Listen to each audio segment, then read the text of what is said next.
Oh, tell us about tell us about your podcast, Phil.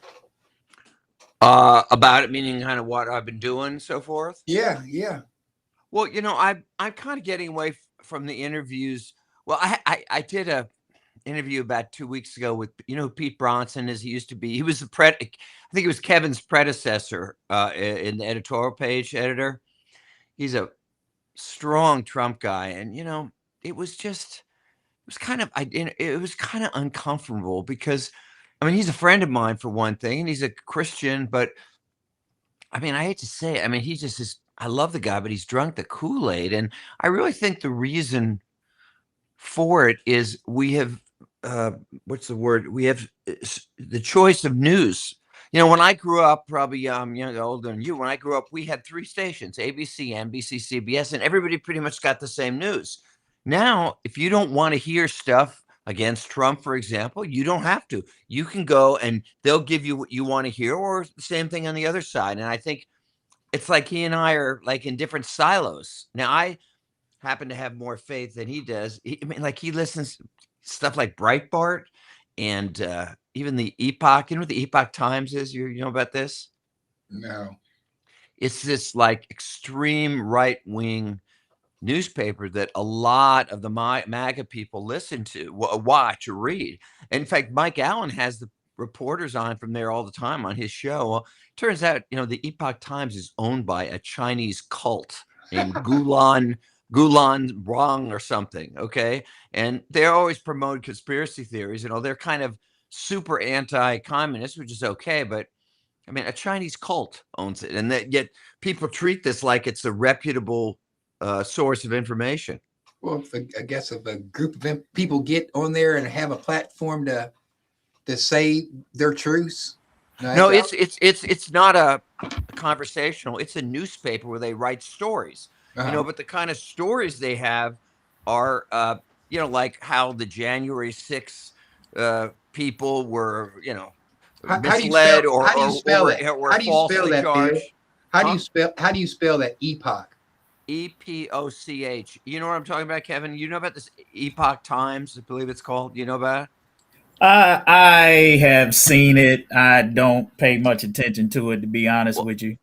You'd be surprised how many MAGA people read this like it's the gospel.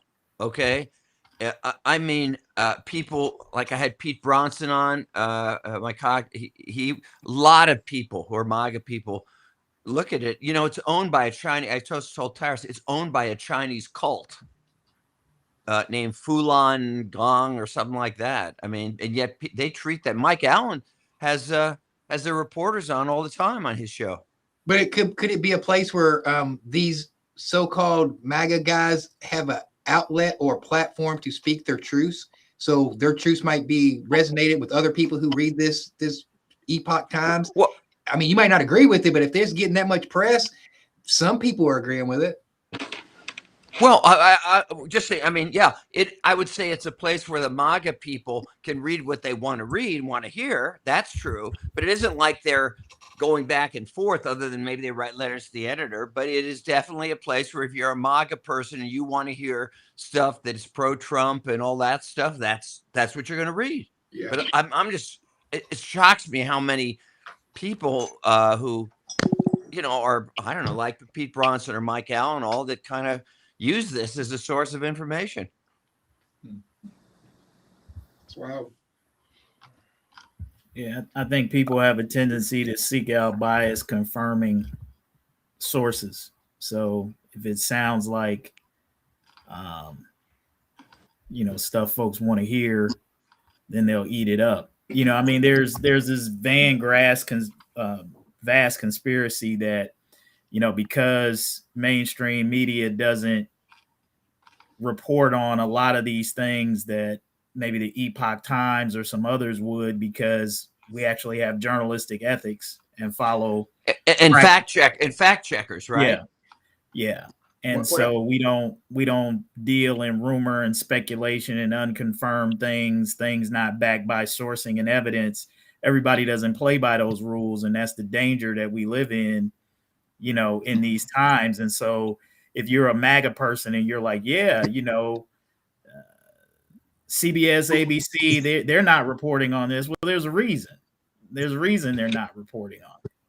I'm just doing a brief glance at this Epoch Times, and I did notice, just from a quick glance, there's 15 opinion pieces. So I mean, 15 different people. Okay. Different Were they like people who are media people or stuff, or just anybody writing in? It looks like a LinkedIn. Like if you got a LinkedIn profile picture or something like that, or there's some of them have zero picture on them, but it looks like that's why I was asking the question. It looks like to me it's as a place where opinionated people can sound off and have a platform to do so. So it's like that's like WLW. I mean, I listen. I don't listen to that much, but I listen to a bunch of shows, Mike Allen shows, because he was on my podcast, and I think it's the same thing. People who call in generally are people who are, people venting of their MAGA people, and they want to vent, which I guess is okay. Yeah, I mean, if you Hey, Brian. Hey, That's good, man. Thanks for your time today. thank you. Brian, do you know what you're getting yourself into? I was just about to try to explain to him. Some, unlike me, some of the crew members are, how can I put it, a bit heartless at times, insensitive. I'm just warning you. Right. It's your choice. Yeah, right. Yeah, right. In fact, the truth is, there's been things said to me where the wife of the person saying it rebuked that person when they got home. That's what we're talking about. Fake news. That's No fake names news, Brian. mentioned. No names. No. It's all fake news right there. And when Yeah, you that's get we- good arm workout. Yes, that was the one that his wife said he was being Wax mean on, to wax me. off. It was worth it. It was worth it. So Brian, we get together, man. We try to chop it up. It gets emotional, it gets intense. We challenge everything. If it doesn't make sense, try not to curse. Try to keep it on the issue, not the person. And Don't the use idea is to Kevin go as from an topic example. to He's topic. a It doesn't pastor, always but he's been go known that way. to throw out a few F-bombs. Like from time sometimes, to time. Okay, yeah, I the don't know, but pastor. sometimes it doesn't always go that way. Sometimes we might stick on a topic. If it's a local topic in particular, we got a couple local topics in the lineup today that'll probably take up time. So that's the gist. We're live right now, so it's like the pre-show, and then I'll do like a little 2-minute countdown, and that'll be like the official opening here in a little bit. And Raven Mundy is scheduled to join us. She used to do a show on 1230 The Buzz about a year or so ago. So that'll be the lineup. We'll try to incorporate the comments from the people in the audience to chat. And then people can call in. They can live stream in. So to FaceTime in, we'll put it that way. They can FaceTime in to the show as callers. So that's the gist of it, man. That's it. And Brian, there's this chat to the right.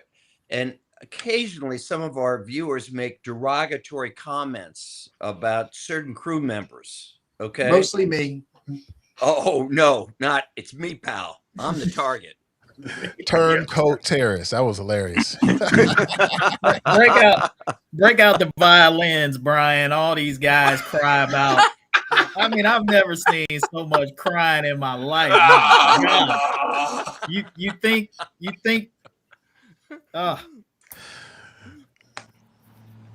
man. All right. Well, so we can get started. So we're still waiting on Raven. She'll join us along the way, hopefully, and we'll get things started. So I'll put you guys backstage and start the countdown.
Noon, everyone. Welcome back. There it is.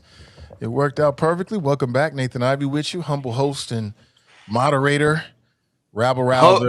Maybe host. The humble part, I would humble question. Okay, no problem with that. Humble host, rabble rouser, sometime pot stirrer, and welcome back to Hot Mic Cincy. We got somebody new with us, Brian Gary. What's up, Brian? Poor guy. Oh, geez. Those of you in the audience who believe in prayer, you got to pray for this guy. I mean, what he's about to go through. So just throwing that out there. Can't hear you, Brian. Can't hear you. Make sure he didn't mute himself. Yeah, might be muted on your end. It's not muted on my end. What's funny, we just heard from him. Yeah.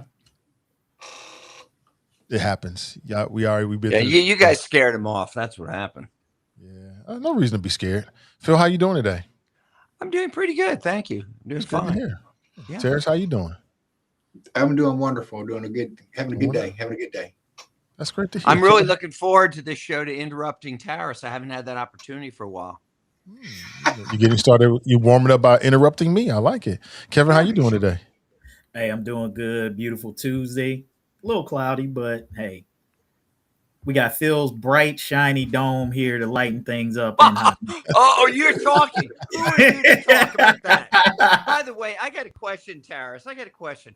If just asking for a friend, but let's say two people who are a little follically challenged came to your barber, store, there isn't that much you need to do. Do you do some kind of 2-for-1 deal or something? It's about the time. It's all about the time. Huh? It's about the time, Phil. If it takes me the same amount of time and you sit and you take up time, it's about time. Yeah. Not about the. Like I said, I'm asking for a friend. Yeah. Well, that's like somebody coming to you and say, "Hey, I've just got this little case. It's just a little traffic violation. Do you give me a discount for a traffic violation, opposed to something? It's your time. We're exchanging time." Yeah. Well, if you want to use the analogy, I'd charge a lot less than for a murder case, but whatever. Okay. All right, cool, man. But it'd still be enough to maintain that palatial estate in Indian Hill. With the Heimlich bucks.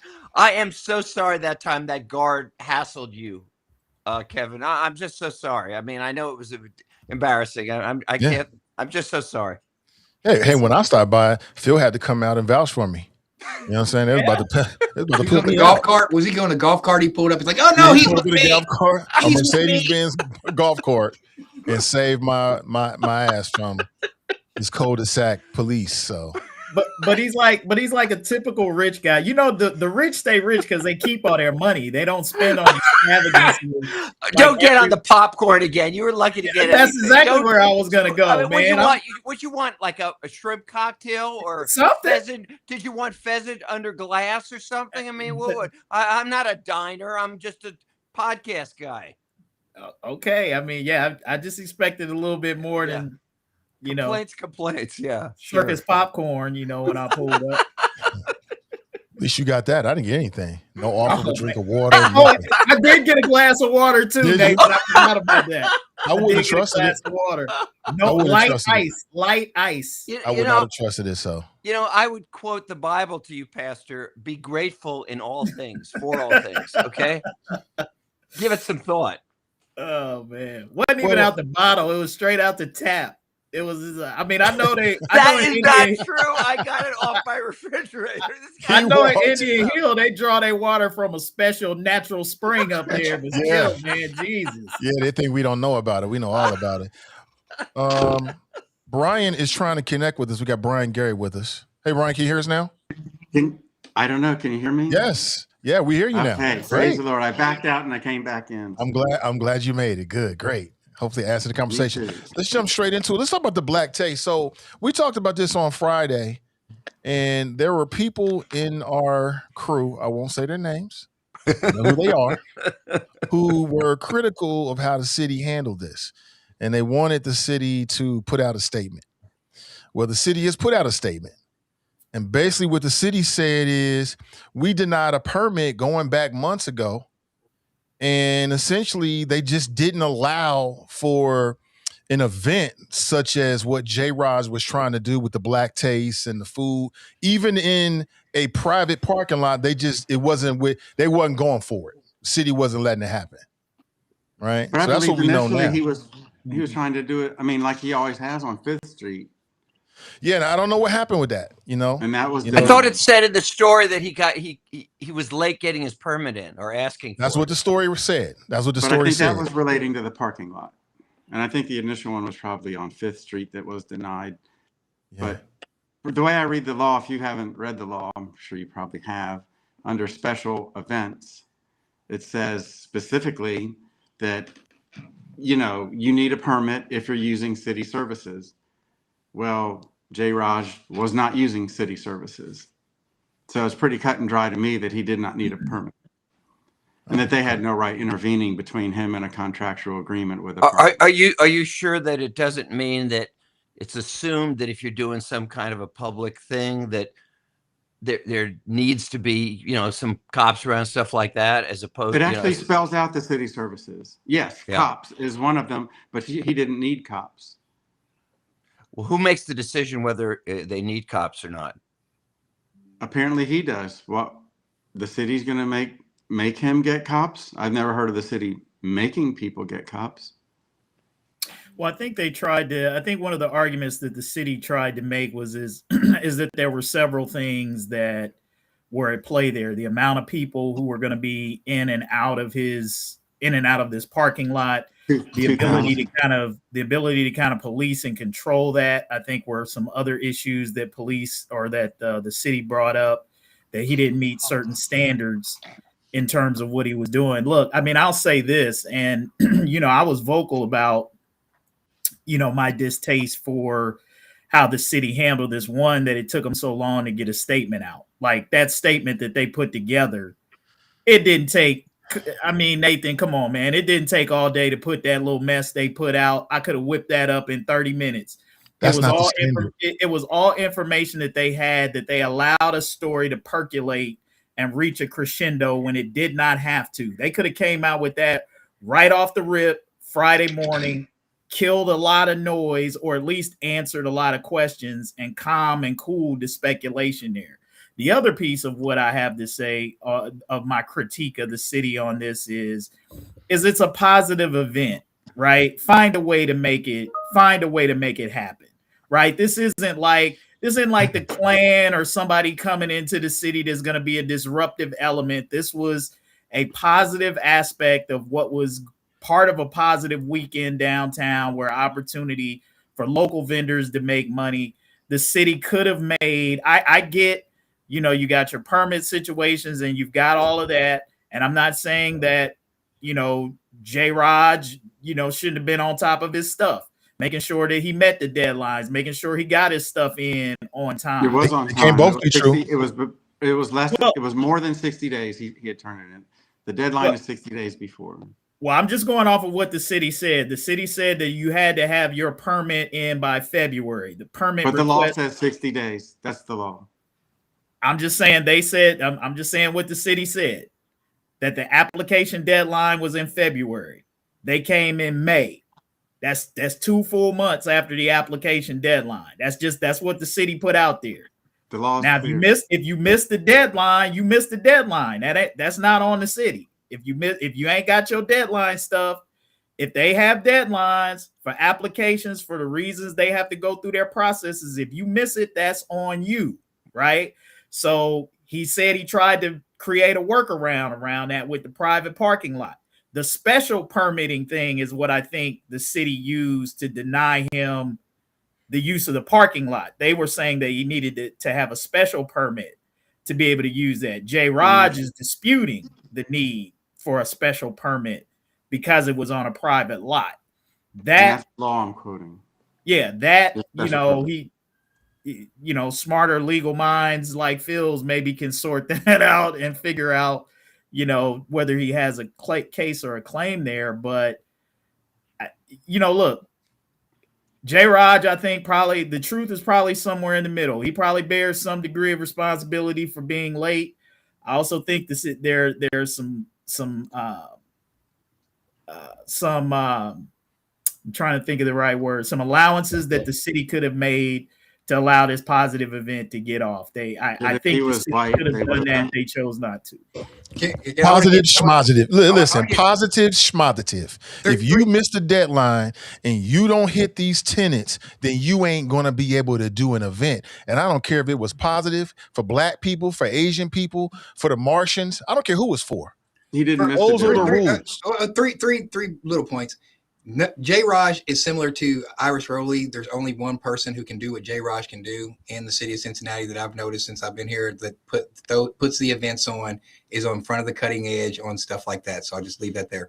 Number two, they blame food trucks for the Cincinnati Brawl last year. So that was a target audience. So when they had this certain amount of food trucks that are going to be in a concentrated area, from my spidey senses as a city official, was like, oh man, there might be some trouble going on. So last point, when you're throwing a party or an event in the city, the people you're going to have the most problems with, that I found out of my studies in Paul, are the city administrators, the city manager, the city assistant manager. They can prolong you. They can pencil whip you for weeks because, and this is, I'll say this and I'll land the plane. They work 8 hours a day to be able to run sidelines. They can spend 8 hours where, like J. Raj, he's got other things to do. You know, he's got a family, he's got a businesses, he's got these things to do. He's got to require his time. This person or persons or this office has 8 hours a day to focus on how they can block this guy. Anything he can do, they can. Why would they want to block him? But the city because he's manager Black, because not because to say he's Black, because this event would have, if something would have popped off that would have looked bad for the city and liable for the city. So the city is doing anything they can to run interference against Brother J. Raj. That's just my opinion. Do you think it's personal? Oh, okay. I do think it's personal with him. I think that I don't think it's because for the city, from the city standpoint. Yes, I don't think it's because he's Black, and I don't think it's because it was a Black event. I think it's because they don't like him. I think he's had some.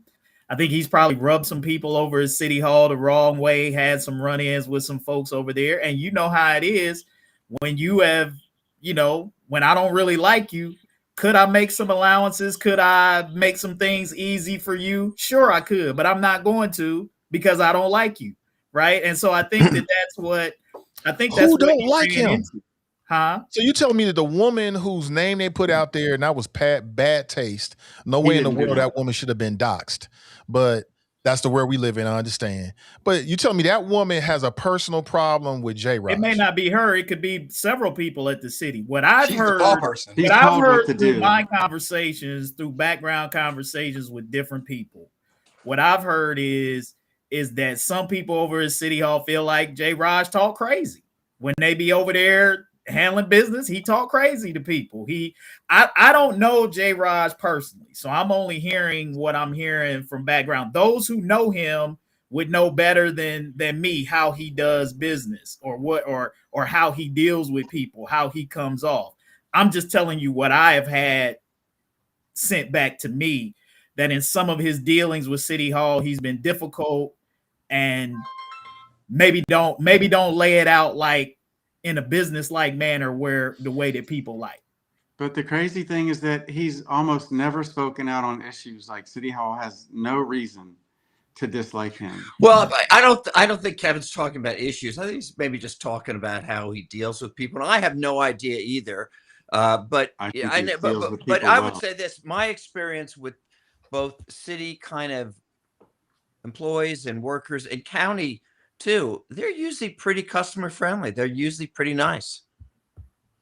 But if they don't want you, if they want to stop you from doing something, they have the ability and the know-how. I've never known a situation where somebody in the city administration or county, just wanted to stop somebody. I mean, well, Phil, you live in a different world. So we're trying to bring you into a world of see things from a different lens. Okay. This is someone who's from a perspective point of view. J. Raj was the first person to put a sushi restaurant downtown, Mix, him and Black owned. DB. You know what I'm saying? Right down smack on Main Street, right across the street from Have a Nice Day and all that kind of stuff. Where when I first moved to Cincinnati, it was segregated. You could only go to Mix downtown, and it was a mixed crowd. J. Raj was a part of that. Then he moved over to the Cincy Live, to where he was throwing the concerts, and then the swing set, the treehouse swing. He has been a person who has brought revenue to, but they might not like how, because with that comes with crime, police presence, shootings, things like that. Those things come with it whenever you're dealing with a certain community. So I don't see why. I understand that they had to safeguard the cities from another lawsuit, so to speak. So say, J. Raj, they were looking at worst case scenarios, as city administrators are to do. That's one thing that we have to take in consideration. That city manager, I think it came down, I don't know anything. I'm saying just from outside looking in, it probably came down from a collective group tank and say, who's going to be the fall guy? We don't want this going on. We don't want this going on in these small meetings. And then whenever it came time for the decisions to be made, and they put the crunch on the people who own the parking lot, what are the people, their livelihoods being compromised have to do with the events going on? It could, like we all are saying, the city could have handled it different by creating certain provisions, but I don't think they wanted to, because it was J. Raj specifically, and it's the bottom line. The city claims to care about Black businesses, but when the rubber hits the road, are they actually going to support them? And the lady and the city manager are both employees, and they serve at the pleasure of the city council and mayor. If the city council and mayor had wanted these Black businesses downtown, no matter when he turned in that permit, which there are tons of unpermitted food truck events all over the place. Everyone doesn't get a permit just because they have some food trucks on a private property. And, so I put it at the feet of the city council and mayor. But can we admit that I think we're having some intellectually dishonest conversations here. Like, to tie this back into how the city treats Black businesses, I think is premature. I think as we move forward, having had this issue on the grocery store. Can I say something about that? I think moving forward, having had this issue, it's fair to analyze how they deal with the Black taste moving forward, and maybe there's some room for growth on the city side. But the circumstances are what the circumstances are. And I know, J. Raj, I spent a lot of money and time at Mix, a lot of birthdays, but I keep it rizzle 100%. And there's a part of me that feels like he rung the alarm on an issue that there was no need to ring the alarm here. You're talking about Black businesses and the city is against Black. That's a very serious charge. And that's the reason why I said, listen, we should wait until we get more information, because only a few days later, now the city's responded, and we've seen J. Raj's response, right, to what the city said. Was lying.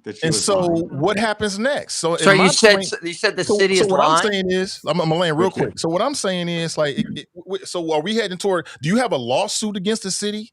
Sure. That you get that's ready to go to court? Is that something you're working on, or did you ring the alarm a little too early? Whenever you think about the jazz festival, when you think about the jazz festival and all the lines of food that they have down there at the jazz festival, there's not one place for people to sit and enjoy their meals. But if you go down here, you go to Oktoberfest and you go to these places, they got sitting tables and misting fans and all this kind of stuff. But for the Black people, and I noticed it, and I got it on video I started noticing 5 years ago. You walk up and down that strip, you got the best food in the nation, but you can't enjoy it. You got to walk and eat. Yeah.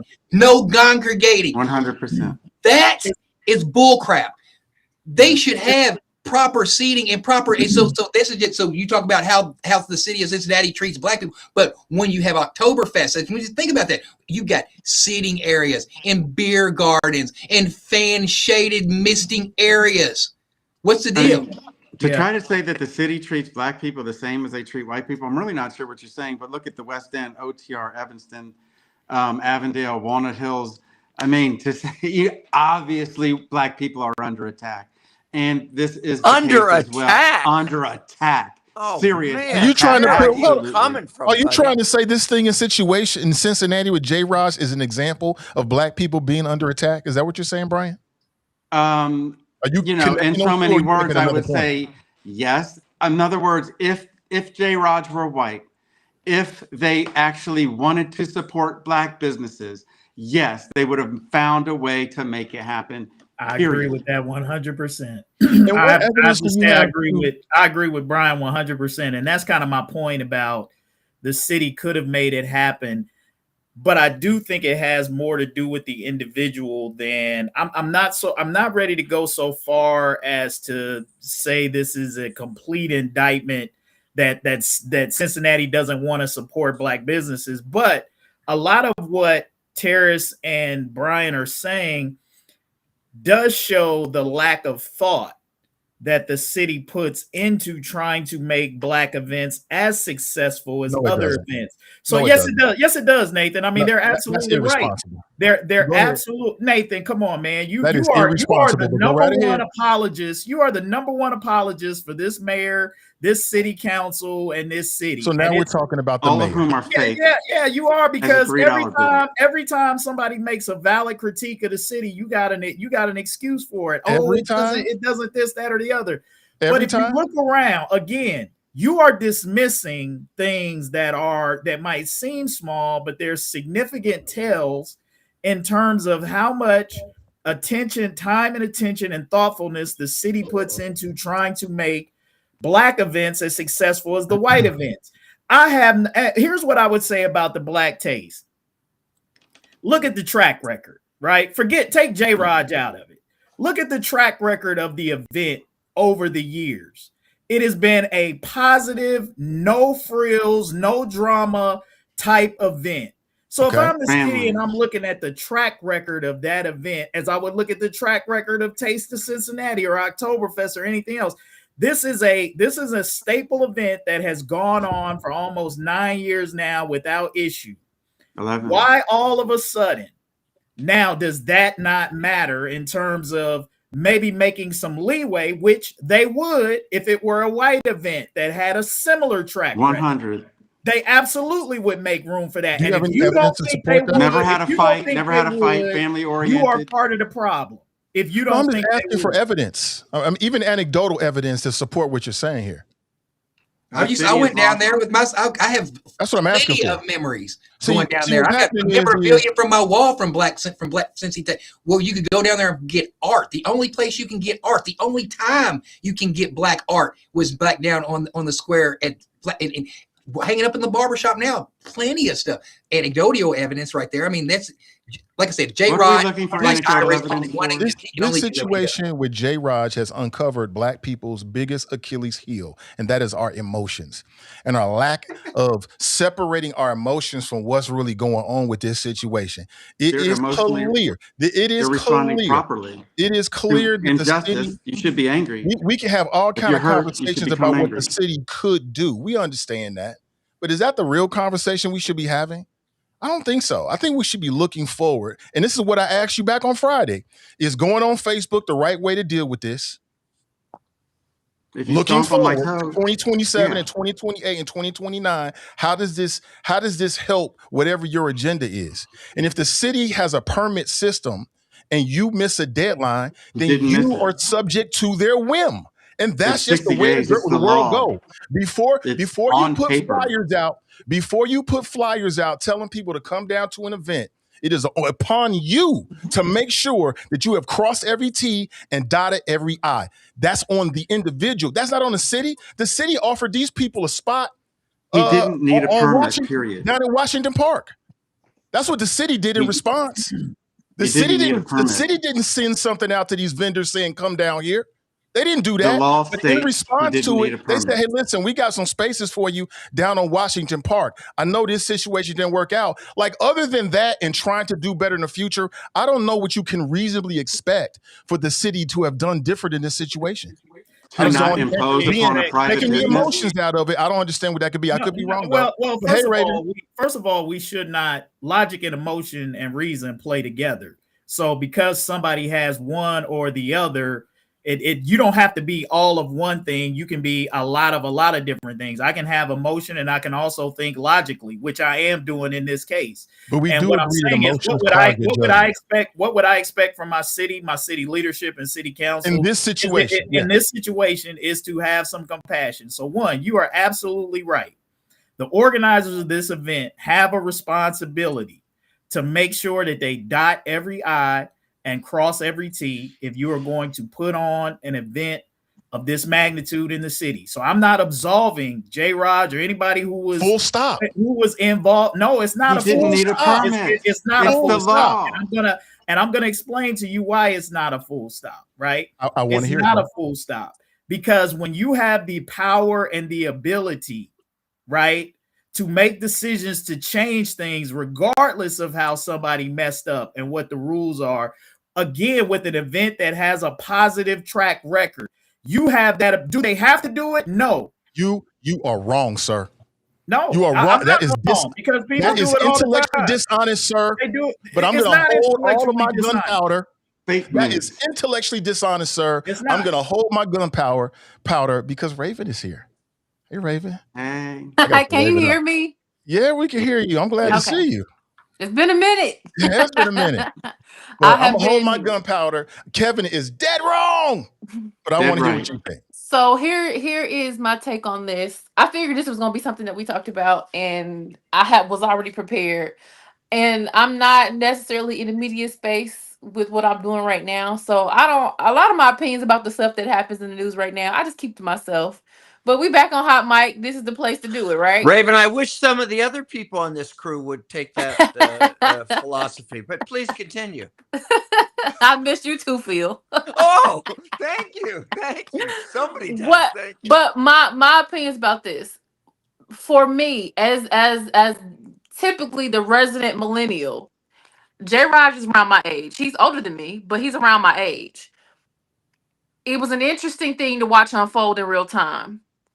Because we had issues like this last year, if I'm not mistaken. We had issues around the Black Taste. It did not happen because certain things unfolded with that.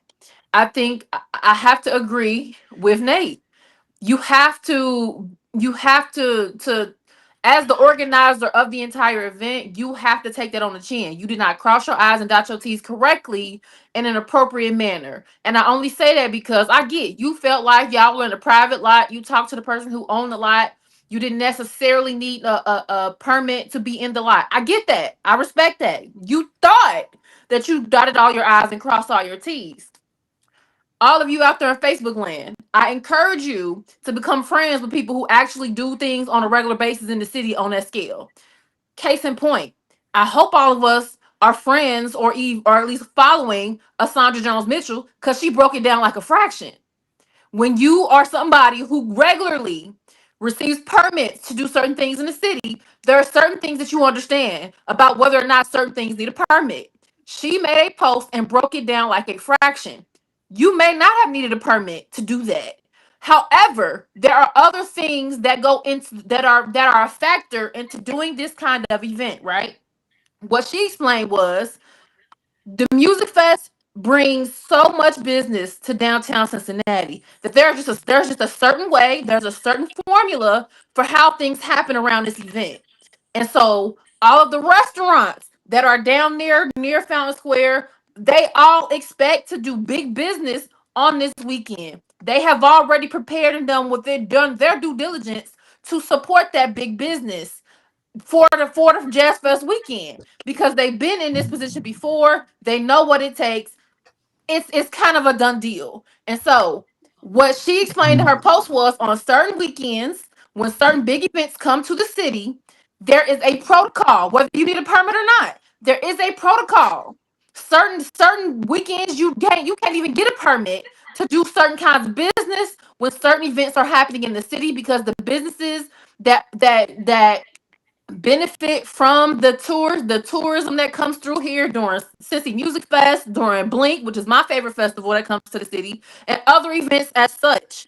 Businesses depend on that, and they have already done the due diligence to set themselves up to support those events. And so what I needed J. Raj to do was get with one of these elders, get one of these folks who do these kind of events often so that he could have planned better. I understand that he saw an opportunity for Black businesses to collect a coin on Jazz Fest weekend. I respect that. I understand that. I get that. However, there was more research to do. And that required more than just figuring out whether or not he needed a permit. There was more Reading the research to law, do. He reading did the not law, do. He and did not that do he didn't all of need his the permit. research, and he did not reach out. In my opinion, he should have reached out to other people who have more knowledge than him. Millennials, I love us, and we real smart when we want to be, but sometimes we drop the ball when it comes to taking advice and being teachable. This was a But I want to teachable add to what Have you read Raven's the saying. law? That Have Raven, you that read the includes law? sometimes. Excuse me. That sometimes includes going to the people in the city, and saying, "Hey, help me out. What do I need to do?" And usually, I think I've found that they're willing to answer questions. But I think that's a great point you made. I just, But wait a minute, all I'm saying let is, me just I throw think this in that real quick, Raven, on what you were saying. But you speak like J. Raj is a newbie. Like this isn't the I'm not first saying he's year. a newbie. I'm saying that when it But comes no, to I mean, this kind but of kind of like event, what you're saying is as if he did not know, as if he had not gone through these processes in years past and putting on this event. I could see if this was a first time event, what you're saying, I could see if it, and I'm not even entirely disagreeing what you're saying, but I'm just saying, I think there's more to it than a lack of knowledge. One would say that if this was the first time he had done it, but it's not. And so my question is, it is though, Kevin. It's the first time that he ever tried to do a mobile vending event on a private lot. He's never tried to do this but before. I'm talking about the event proper. I'm talking about the event proper. But that's what matters. You gotta remember, the private lot was a secondary. The private lot was a secondary move after his initial attempt to get a permit was denied. So the private lot was a secondary move. Right. It was a workaround. Right. We know. Right. So he has experience. He has experience doing the event. That's what I'm saying. Like, but he had no experience in trying to do it on a private lot, and that's where it appears he got tripped up because he assumed, and I think Raven said this eloquently, he assumed that he didn't need a permit because it was on a private lot. What he has learned is that is an error. And I would like to believe that he just didn't know rather than he knew and he been perpetrating a role just to try to get what he wants. I think probably he just didn't know. What does he get out of experience? Oh, what's that? What is somebody's audio thing? That might be Brian. Sounds like Brian's is a little Brian? choppy. Yeah, oh man, sorry about that. Like he was a little choppy. Andre says this sounds ridiculous. He was talking. I think he was talking about Raven, but I thought that. I think it is Brian's, and we lost Raven, unfortunately. I think that Andre was referring to what Raven. I think everything Raven said was spot on. I think she was spot on, and there's no other way of looking at this other than trying to paint the city as they got some kind of nefarious plot. Which I mean, anything is possible. But I mean, why do we want to believe in the most extreme things rather than the obvious? There's a process. The weekend is super busy. The city is doing things differently when you got a weekend that busy. He didn't meet whatever that standard was in enough time, and that's it. Why does it have to be some kind of nefarious plot? But if he was not, like you said, he's not new to this. They know who he is, so they could have said, yes, we can make these provisions for you because it's no different than tailgating at Longworth or down at one of these. I mean, it's no different. They did not want him to have this event, so they put roadblocks in his way. That's what it was. And they what know kind of roadblock? A deadline? Well, the roadblock is a roadblock now. The roadblock would be the requirement of the special permit, and that's what I'm saying. Like that seems to be, at least as far as the private parking lot is concerned, the major point of contention in terms of, and Brian has kind of argued it here, and that's why I said I don't know what the requirement for the special permit is, what the city had for that around this event or other events. That probably takes some looking into and maybe a little bit of research and maybe even somebody with some understanding of legalities and city law to be able to to weigh in on that. It might just come down to judgment of the powers that be. It might just come down to during that weekend in this climate, because let's not act like that we have the same climate now as we did last year after the brawl. We do not. All of that has to be factored in. That is a factor. Can I ask a question too? Maybe it comes down to whether they believe it will be secure or not. Maybe it's completely their subjective observation, but that's just the way it works. Can I ask a question? Did they deny J-Raj, or did they put the squeeze on the owners of the parking lot? Said that they would. Yes, they put the squeeze on the owners of the parking lot. So it wasn't about what they did to J-Raj. That's why I said they prevented him. They put roadblocks in his face. What did J-Raj could have had the event if they would have said you're not allowed to have it. He could have had the event if they wanted to. But the owners of the parking lot was the one who was like, so hey, man, let's break this up. So you say put the squeeze. So the city lets J-Raj know, like, look, you need a special permit and you don't have one. You telling me it's out of the realm of their purview to contact the private owner and let them know what they've decided? That's putting a squeeze on them and let them know.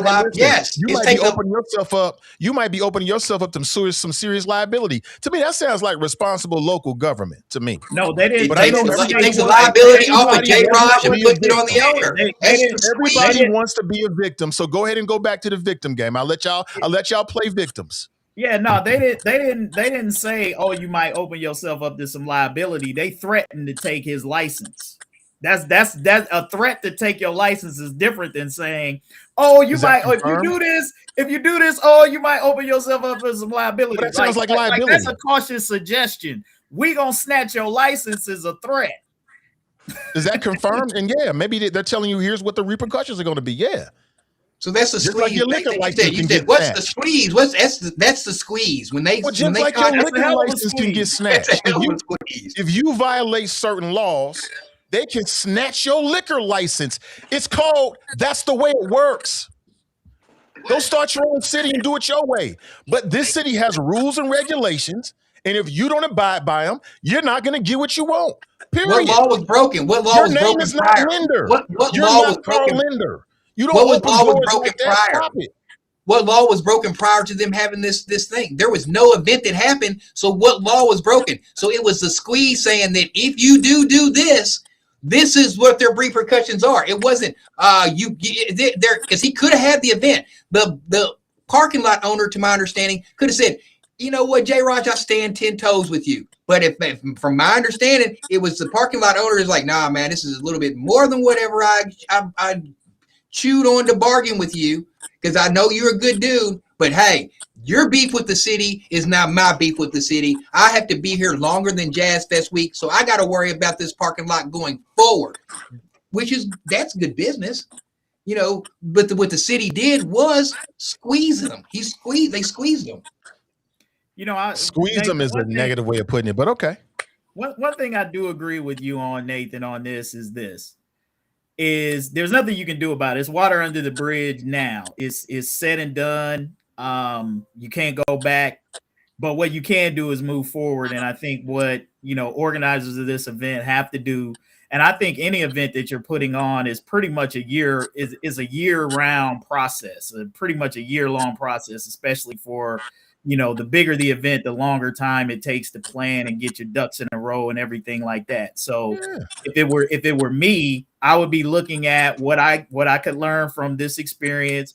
I'd be trying to get my application for next year in now. If you can even submit it that soon, like when is the earliest I could submit it? And I would make sure that I had it in before whatever deadline that the city had.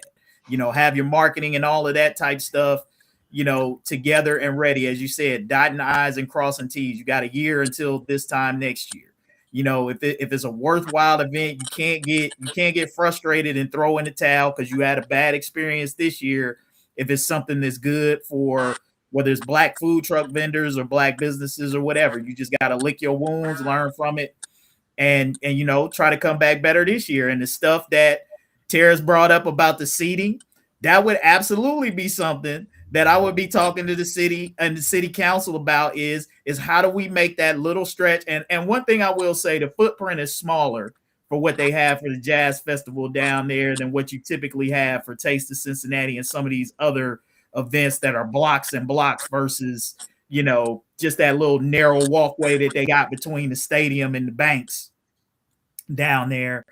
But those are all the types of things that we have an opportunity to bring up between now and next year, you know, to get things off. And so the one thing that I would say that I agree with Nathan is, you know, is water under the bridge at this point. How do we move forward in making sure next year this get off without a hitch? Can I say one last thing before we move on? Is these microaggressions. Hold on, Terrence. Can we get Brian in real quick? Okay, my bad. The law is Cincinnati Code, Municipal Code, Section 765-5A. Okay, and then it's Cincinnati Municipal Code 765-3, Parts A, 1 and 2, and then 1, 2, and 3. It's a very simple and clear-cut law. It's crystal clear that he did not need a permit. And so the whole thing would be a moot point, except they attacked him and the business which was offering him space and threatened their livelihoods, which then caused hardship for 40 plus locally Black owned businesses when they imposed their will unnecessarily. Read the law, pull it up and read it right now. So you can see that he did not need a permit. He needed a special permit. These are what I just quoted you is the special permit definitions. What I was going to say, these microaggressions that are happening in Cincinnati, like with people like that, this could prevent someone from wanting to do something like this again. Because nobody could do what J. Raj did on Fountain Square or Cincy So for that many years without there being a problem. Nobody else in the city could have done it. So there was never a fight. So with that being said, these microaggressions against him, when is he going to be like, you know what? I'm not going to even try to fight the city. Y'all figure it out. So when things start good, they get these fly-by-night promoters. They come in here. They got the best song and dance and want to go get the city to back them without having a proven track record of not. And then they get these people to come in here, and then things don't go according to the way they think. Then they're going to have to go back to J. Raj. And if I was J. Raj, I wouldn't have nothing to do with them. You wouldn't have. You mean?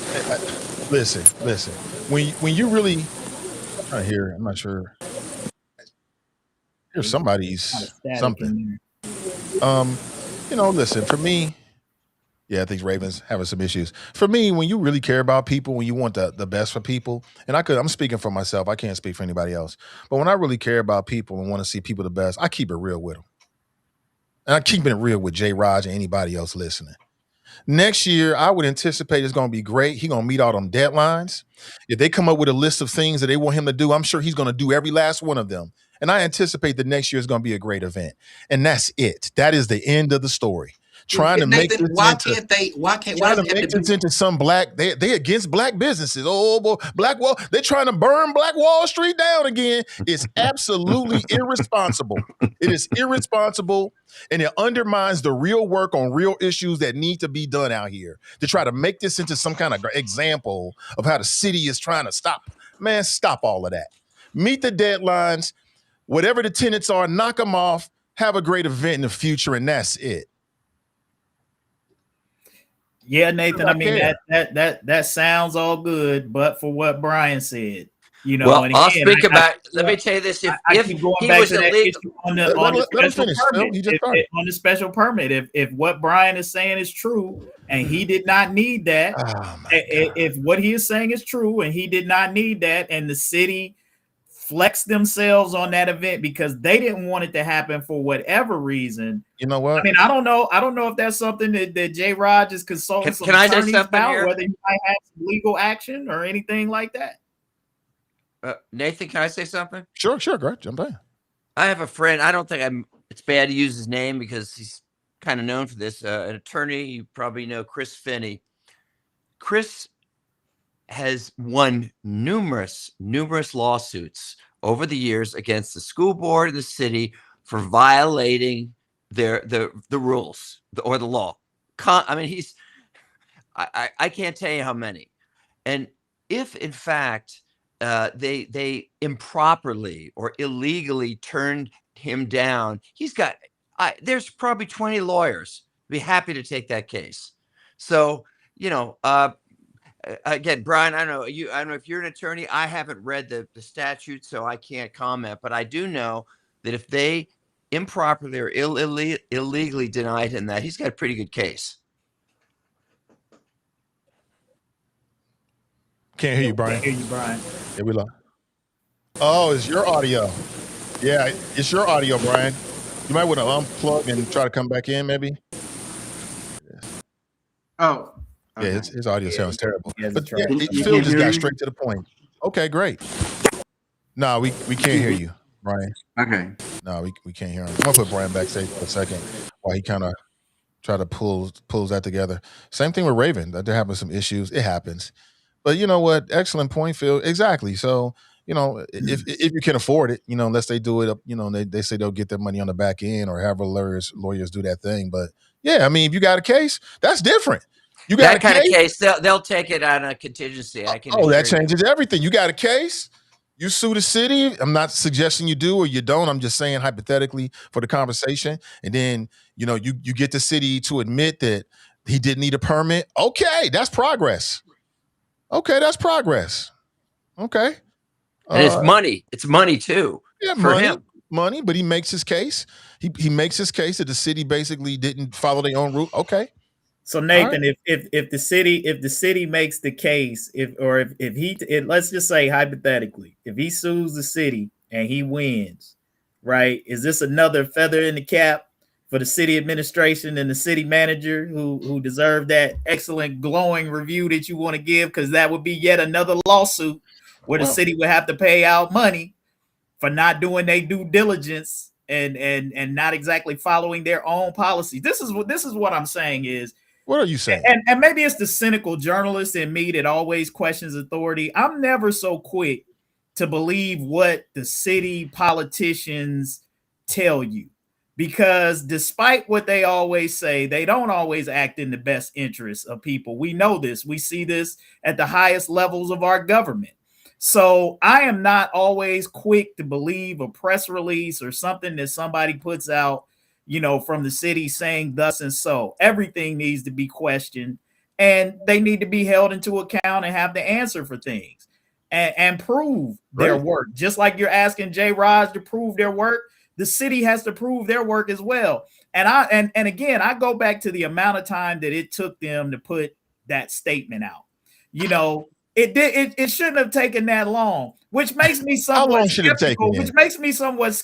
Are you behind the scenes scraping up points to make to try to get the smoke off of you? I don't know. How long do you think? But it don't take a day and a half to come up with that little statement that they put out explaining what it was. Come on, man.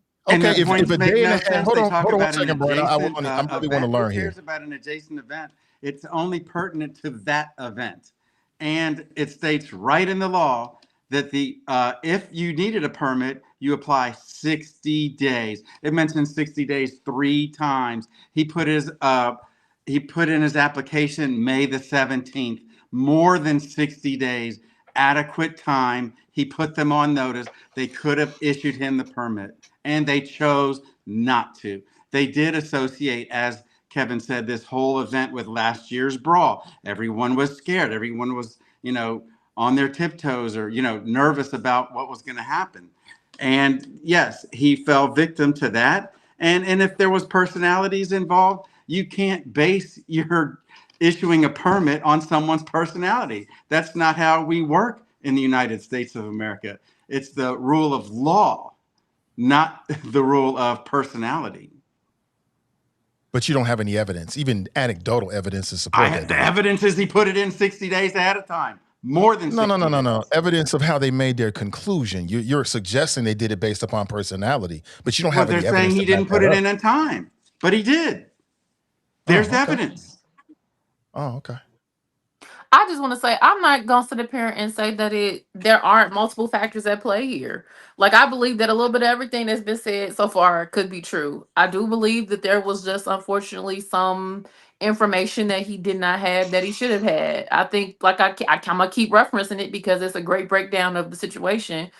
Once I read, because I was ready to be like, dang, they really messed him over with this. Like this is kind of crazy. And then I read Sandra Jones Mitchell's post and it made sense to me. Like, okay, so there's a certain process that goes with how you do things like this. And unfortunately, there were a couple of steps that just were missed, or there were some things that were misunderstood, maybe. I'm not entirely sure, but like I could see how certain things might have misfired or was misunderstood or just didn't work out the way that he thought they would because of whatever. I get that. I'm just saying that I think that multiple things can be true. I do believe, as Brian said, there were some other factors at play. Race, we're in Cincinnati. Like, it's inevitable that at some point race is going to become a factor when it comes to stuff like this, especially something that is Black adjacent, especially something that is centering Black business and centering Black culture in a city like Cincinnati. There's always going to be some level of pushback. We know this. If you are Black in Cincinnati, you know this. This is life for you from day to day. And so that is something that you always have to be willing to battle with, to combat. You're gonna have to move a little bit more. Like we know this, every Black person in existence has had this conversation with a parent. You got to work twice as hard to get half as far. And so, unfortunately, I know that we shouldn't have to move like that, but that's just the reality of being a business owner or just being anybody who's trying to do anything for Black people in Cincinnati. There are certain things that are put in place and certain hurdles that are put in place that makes us have to work harder to get certain things done, especially for an event that again platforms Black businesses. It shouldn't be like that. In a perfect world, it wouldn't be, but we don't live in a perfect world. At the same time, I do think that, like I said, we have to be willing to partner and to collaborate with people who have done things like this and been successful at it. They know something that J. Raj don't. Apparently, Miss Sandra knew something that J. Raj didn't. Like there are other resources. Typically, a lot of times our elders, who again, my generation, we just have a hard time collaborating with y'all because we bump heads a lot, and I understand why that is. But even understanding why that is, sometimes you got to work with somebody that you might not always get along with to get to, especially if y'all got a similar goal. I'm quite sure if he had reached out to a Sandra Jones Mitchell or the like, they would have been able to remind him of certain things or to point him in certain directions. Now, I ain't no Black entrepreneur in Cincinnati, so I don't know who is the in crowd or whatever, because I've seen those comments as well roll past as we've been talking about this. Oh, it sounded like he just wasn't in the in crowd, or it sounded like he just wasn't with he wasn't clicked up with such and such. Maybe that's an element of it as well. But at the same time, if you know that exists, it might be your due diligence to figure out who was in that in crowd, what they doing with that particular level of clout or influence or whatever, and figuring out how you do use that to your advantage. How do I leverage that to get done what I want to get done in this city? We can't. It's not a That's assuming you have access to one-dimensional that group. issue.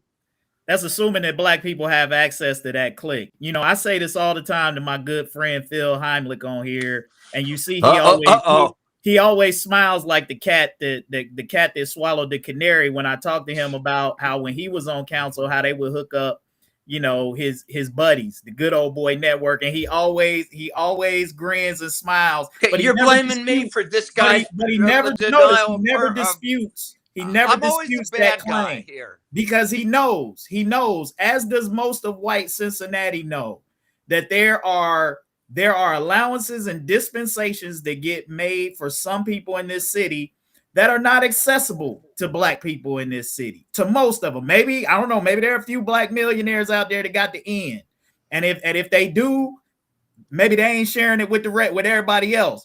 But what I'm saying is, that assumes, Raven, that if you're Black, you got access to those doors that allow you to circumvent things. I got to say something. I got to say something here because I said this before. I'm going to say it again. Say it again. I'll say it again. When I was on city council, okay, I cannot tell you how many times my friends, Dwight Tillery, the late Todd Portune, who else I'll think, and others, majority of council, they would rip into the city manager time after time for not supporting Black businesses.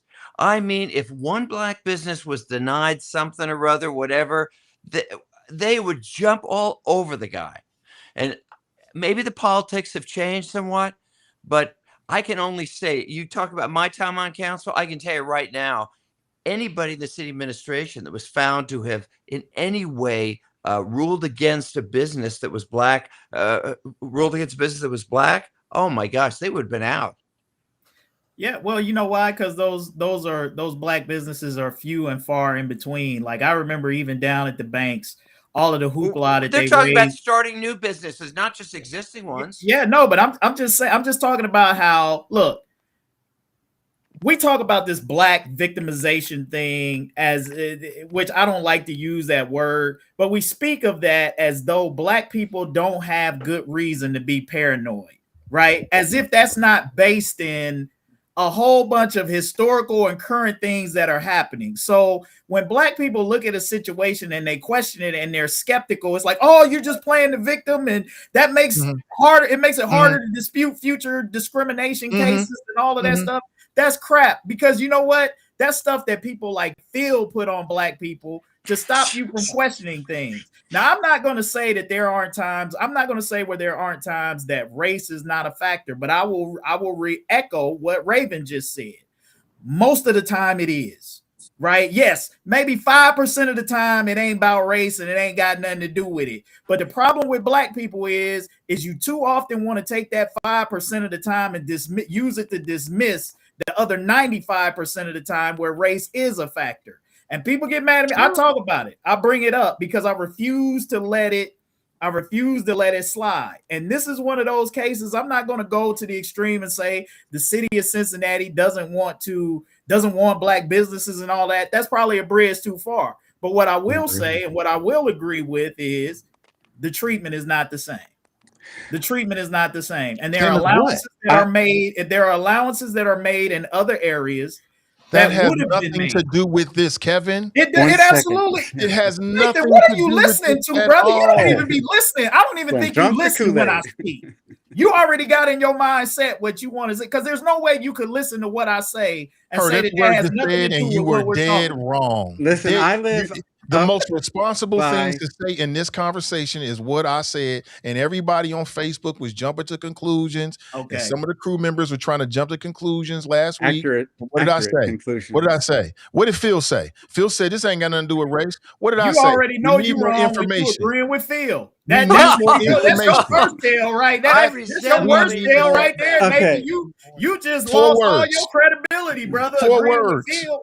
4 words is what we need to have more in more of our conversations in this city. We need more information before we just allow people on Facebook to whip us up into a frenzy and get all emotional for all the reasons you spoke about. That's I'm assuming you guys have looked incumbent up the law upon now. people because of the history of Black people. It's even more incumbent upon us to get all of the information before we go all the way there with it. Which I presented. Because in this situation, a whole lot of people was wrong. They were right. Period. So listen, I live up by the zoo. They were right. I love it. Can you hear me okay? I hear you okay. Okay. Talk that talk. I'm on a more stable connection now. So, okay, I live up by the zoo. I hope your opinions are more stable though, Brian. That's the only thing. They're not opinions. I gave you the law. That's a fact. Read the black part of the page, okay? And that will tell you actually what the truth is. Not the white part. You got to call him. I want you to. Tell the gentleman. Don't let him get you distracted, Brian. Okay, 1 second here. Don't let him get you distracted, man. I live up by the zoo near the corner. Bill's the king of interrupting. And Forest, okay, and Avondale has lost half of its population directly due to city policy. Our entire city has lost 15% of its Black population in the just in the past 10 years. 15% directly due to city council policies, which are attacking Black people. They don't, in fact, want Black businesses. They attack every Black bar and most Black businesses. Tell me why in the past year's time, we've had 5 major businesses, Black-owned businesses, shut down in Avondale, just less than a mile from my home. Well, you tell me. All right, tell us why. Tell us why. Okay, I'll give you a few examples. Okay? We know the examples. Tell us why, in your opinion. I'm going to tell you why, Okay. as I tell you about this example. Okay. One example is the Cereal Bar. They're located on Reading Road inside of the Avondale Town Center.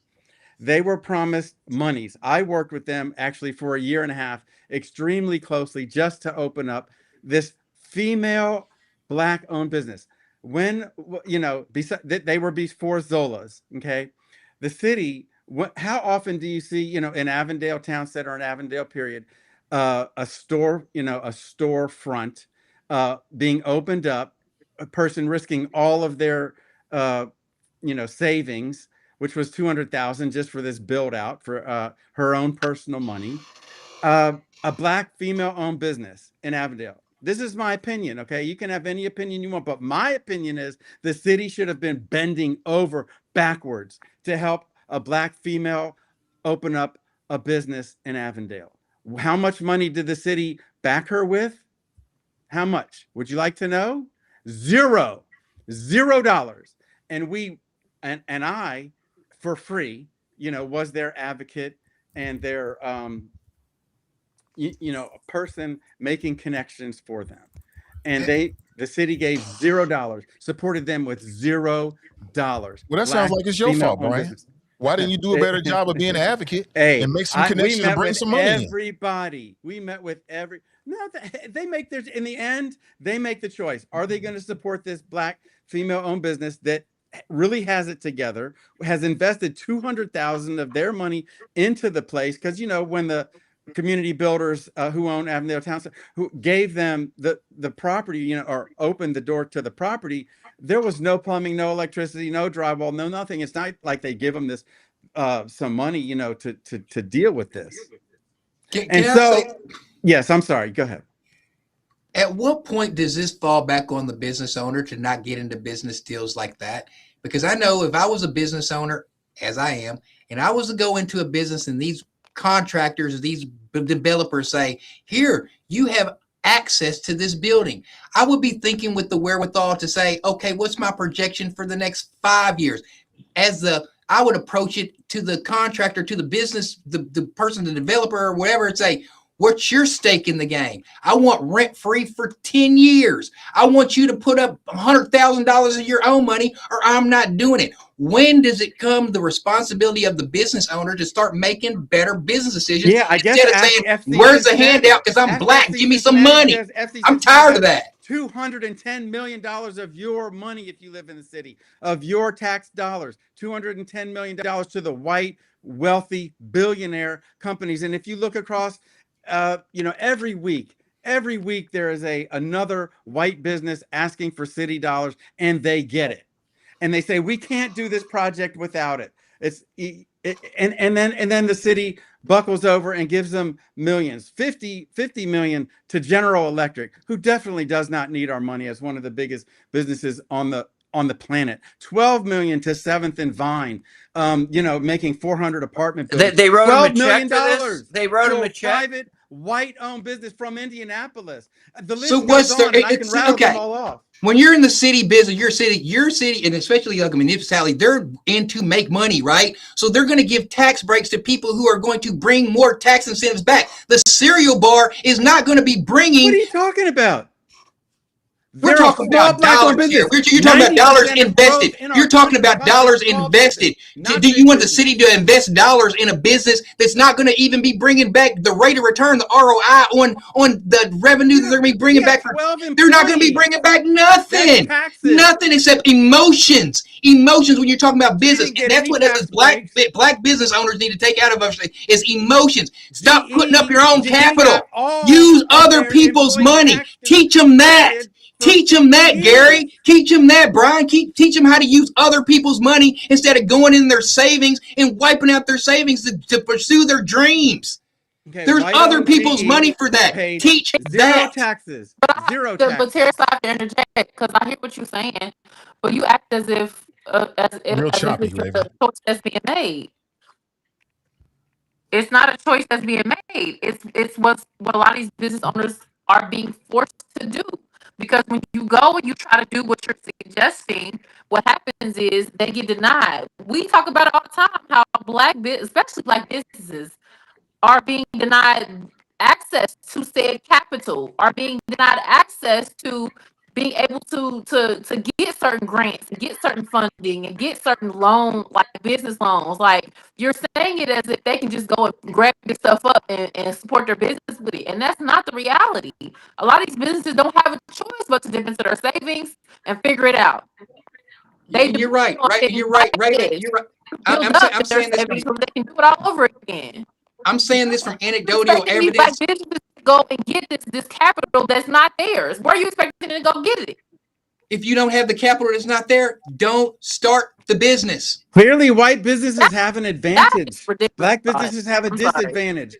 Black business has been. I'm a black entrepreneur for 30 years, and I've been denied loans to the point where I don't even ask for small business loans no more. I self-fund things on my own because I don't even need that kind of stuff. But I will not do is put myself in a situation where I'm spending my own capital to go fund a dream of something that's over $10,000. That's unwise business ethics. And instead of us using emotion when we enter these business deals, because that's what these developers do. They dangle this thing in front of your face and say, we've heard two stories. You just told it about the cereal bar, and we had the lady on from the meats and sweets. Same thing. They put this big nugget in front of your face, like, come chase me, come chase me. When are they going to start teaching us not to do it? There's plenty of other people's money out there that you can run your business on if you just have the patience to go through the motion. I don't have All the patience. I'm asking is that black. Am I lying though? Am I telling a lie? Okay, you're telling the truth, but all I'm asking is that black businesses receive the same type of support from the city that white businesses enjoy. Plain and simple. We all wish that. We wish you could do that on a federal level. We wish you could do that in anything. But it's the truth. It's not the truth. So the truth is we know that if we go to the bank and we try to go to small business loan, we're going to be denied because of the color of our skin. We know that. So instead of us falling for the trick bag, again, of dangling this thing in front of our face as far as a building, a 30,000 square foot building that you got to put the plumbing in, that you got to do all this stuff. That's horrible business acumen that we need to learn better as a black community. We're going to start addressing it. Let's get to the root causes. You don't need to be entering business deals like that. Then tell the white people that, because they're all on welfare. The rich are the ones on welfare getting the millions and millions of dollars. Well, here's the thing. I mean, I think if you're going to talk about look, tons of white businesses fail every year. Tons of black businesses fail every year. A lot of them fail for a lot of the same reasons. What I will agree with Brian is that, you know, the most successful businesses are the ones that get all the corporate welfare. I mean, we talked about this before, is that the people who least need government funding are the ones that get it. And small businesses who could benefit from the help that these large corporations get from cities don't get it. So I think that's more Brian's point. And I think you could say that is true whether you're talking about black small businesses or white small businesses. They all need help surviving because it's difficult to make it because you often don't have the type of capital that is necessary to make it work, because you can't get loans because of a lot of other things. And the fact of the matter is a lot of small businesses do put a lot of their own money into it to make it happen. Otherwise it wouldn't. So I hear what you're saying, Terrace, that yeah, sometimes we have to do more research, you know, get your business plan together, understand what you're getting into before you spend all of those dollars. Absolutely. But unfortunately, for many small business owners, there's no getting around having to make a personal investment to get your dream off the ground, because unfortunately, it ain't going to come from government. But if you're giving the white people the money, then give the black people the money too. That's the point. And they don't. Are you for reparations? Are you for reparations? Do you believe that foundational black America? Yeah, I have to go. Because of 400 years of slavery. Go ahead. I have to go, but Brian, you stick around. I like you. I like you a lot. You be talking some sense. You can teach Phil a thing or two. Oh, really? Absolutely, yeah. Hey, listen. Hey, I'm Raven, one of thank the you. most teachable people you'll ever meet. Don't forget that.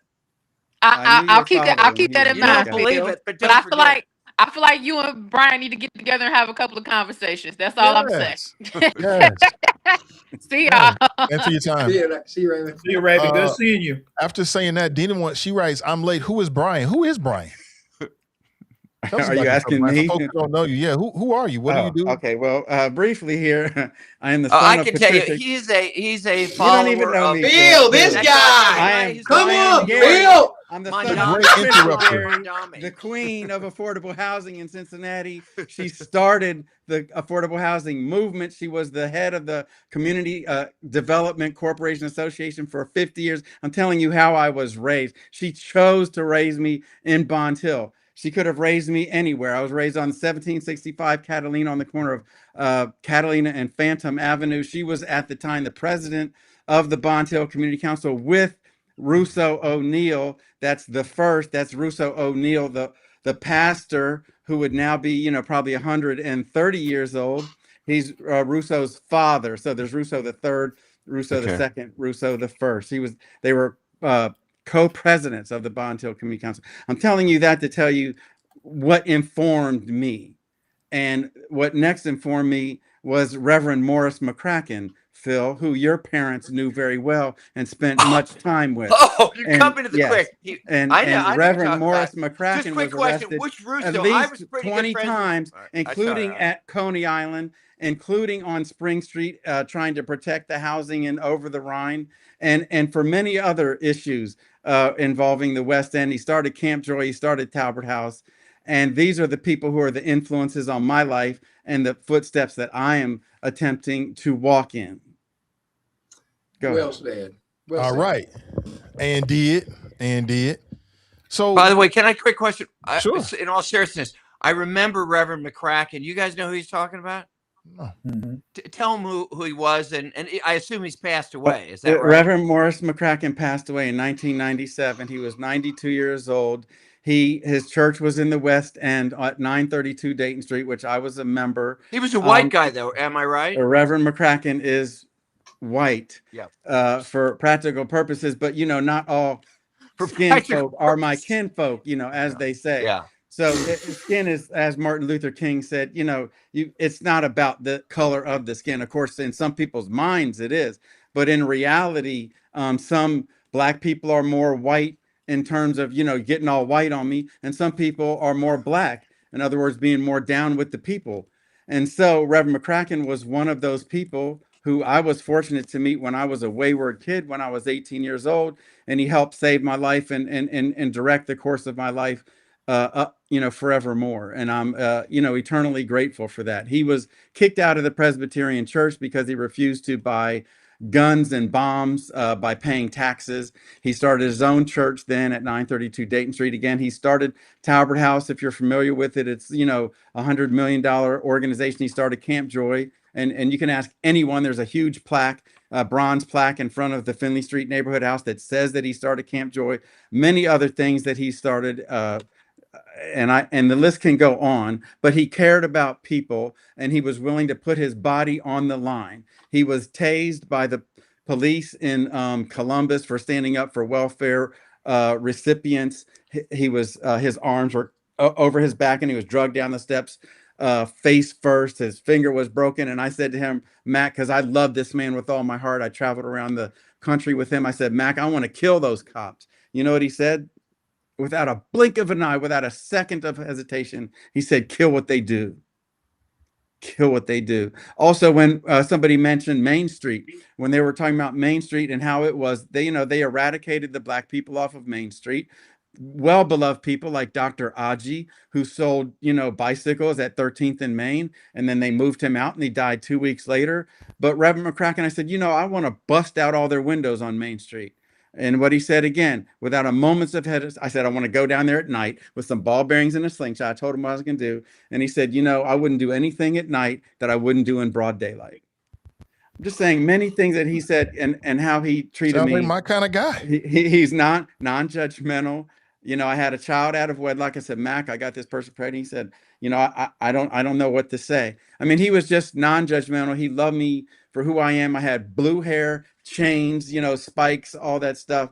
And he, none of that has to do with who you are, your outward appearance, but he fundamentally changed who I was and who I became in life by his example, the power of his example. Guys, I gotta jump off to interview somebody on my podcast, but I do want to say one thing, Brian. I appreciate your bringing up my parents, actually, because my parents did really have a heart.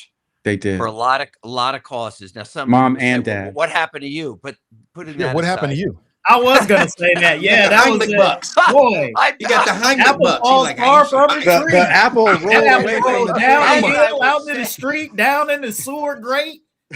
Man, as I was saying, thank you, Brian, because my parents did have a heart. Wonderful and people. They supported. Thank you. They support a lot of great causes. But thanks, guys. I gotta go. And as thanks. obviously that's the Heimlich maneuver. That's his father, and they lived in North Avondale, Dakota, and Dana. Is that correct? No, they lived. They lived 1 the... year in Clifton, and then they moved to a house in kind of Hyde Indian Park Hill? for the Okay. Indian Hyde Hill. Park. No, my parents would. My parents were not. They did not like the suburbs. They were not. They weren't like that. All right. Hey, Hey, thanks so much, Phil. Appreciate it, Phil. later. Take it Thank easy. you. Yeah, Brian official. Yeah. Brian is official. And Are I didn't know any you of that. adjacent? Do you consider yourself adjacent? Like you're black adjacent? I'm down with the brown. I like it. He's talking about reparations. You can't get too many. You can't get too many white people to be pro reparations. You can't get too many white people to talk about being, anti-police brutality. You can't get them to talk about, why black people have 11% of the wealth of the white people. I mean, there's certain lines they will not cross, even the most progressive whites. And Martin Luther King said it's the progressive whites you have to look out for. Exactly. They're the ones who are actually the problem. He said it's not the ones in hoods. It's the white. It's the liberal whites are the problem. That's what he said, and I believe him. Be ye hot or be ye cold, but if you be lukewarm, I shall spew you from my mouth. Kevin, I brought that Pastor, up a few times on this pod, Reverend. Brian. I've said it. I've said many times that, it ain't just the conservative Republicans that the reason why black people haven't advanced more than they should. If white people really wanted it, black people would be advanced like that. They'd have the exact same opportunities, the exact same wealth. If those liberal whites actually wanted it. And that's what bothers me about the Democratic Party, because I'm a true Democrat through and through, dyed in the wool Democrat. But when you look at the Democrats, as an example, the ones that are on city council now, one of the worst councils we've ever had, if you look at their actions, and compare them to their words, like there's no matchup. There's zero matchup. You're making the same exact decisions, that are destroying Evanston and all of the other locations that I mentioned earlier, Madisonville, that are now majority white. But with your words, you're saying we care about affordable housing, we care about black people, we care about, increasing the wealth of black people, but their decisions do the exact opposite. Can I answer? And that's what bothered me. If you're going to be whatever you are, just be what you are. Don't be fake about it. Can you respond to Rachel real quick? I want to answer a question for go ahead. Sierra and someone that said, what does white or black adjacent meant? Yeah, they did ask that. The meaning is like he won't code switch whenever he's around other white people. He is who he is. Whenever he gets he just said it, when he's around those white liberals the white Democrats who I have a problem with them mostly. That's why I'm not a Republican, or that's why I'm not a Democrat, is because that's one of those reasons, because I deal with white people who come and talk to me like I'm a Democrat, and then when they find out I'm not a Democrat, they're like, they lose their mind. Terrace, can I ask a question real quick, bro? Sure.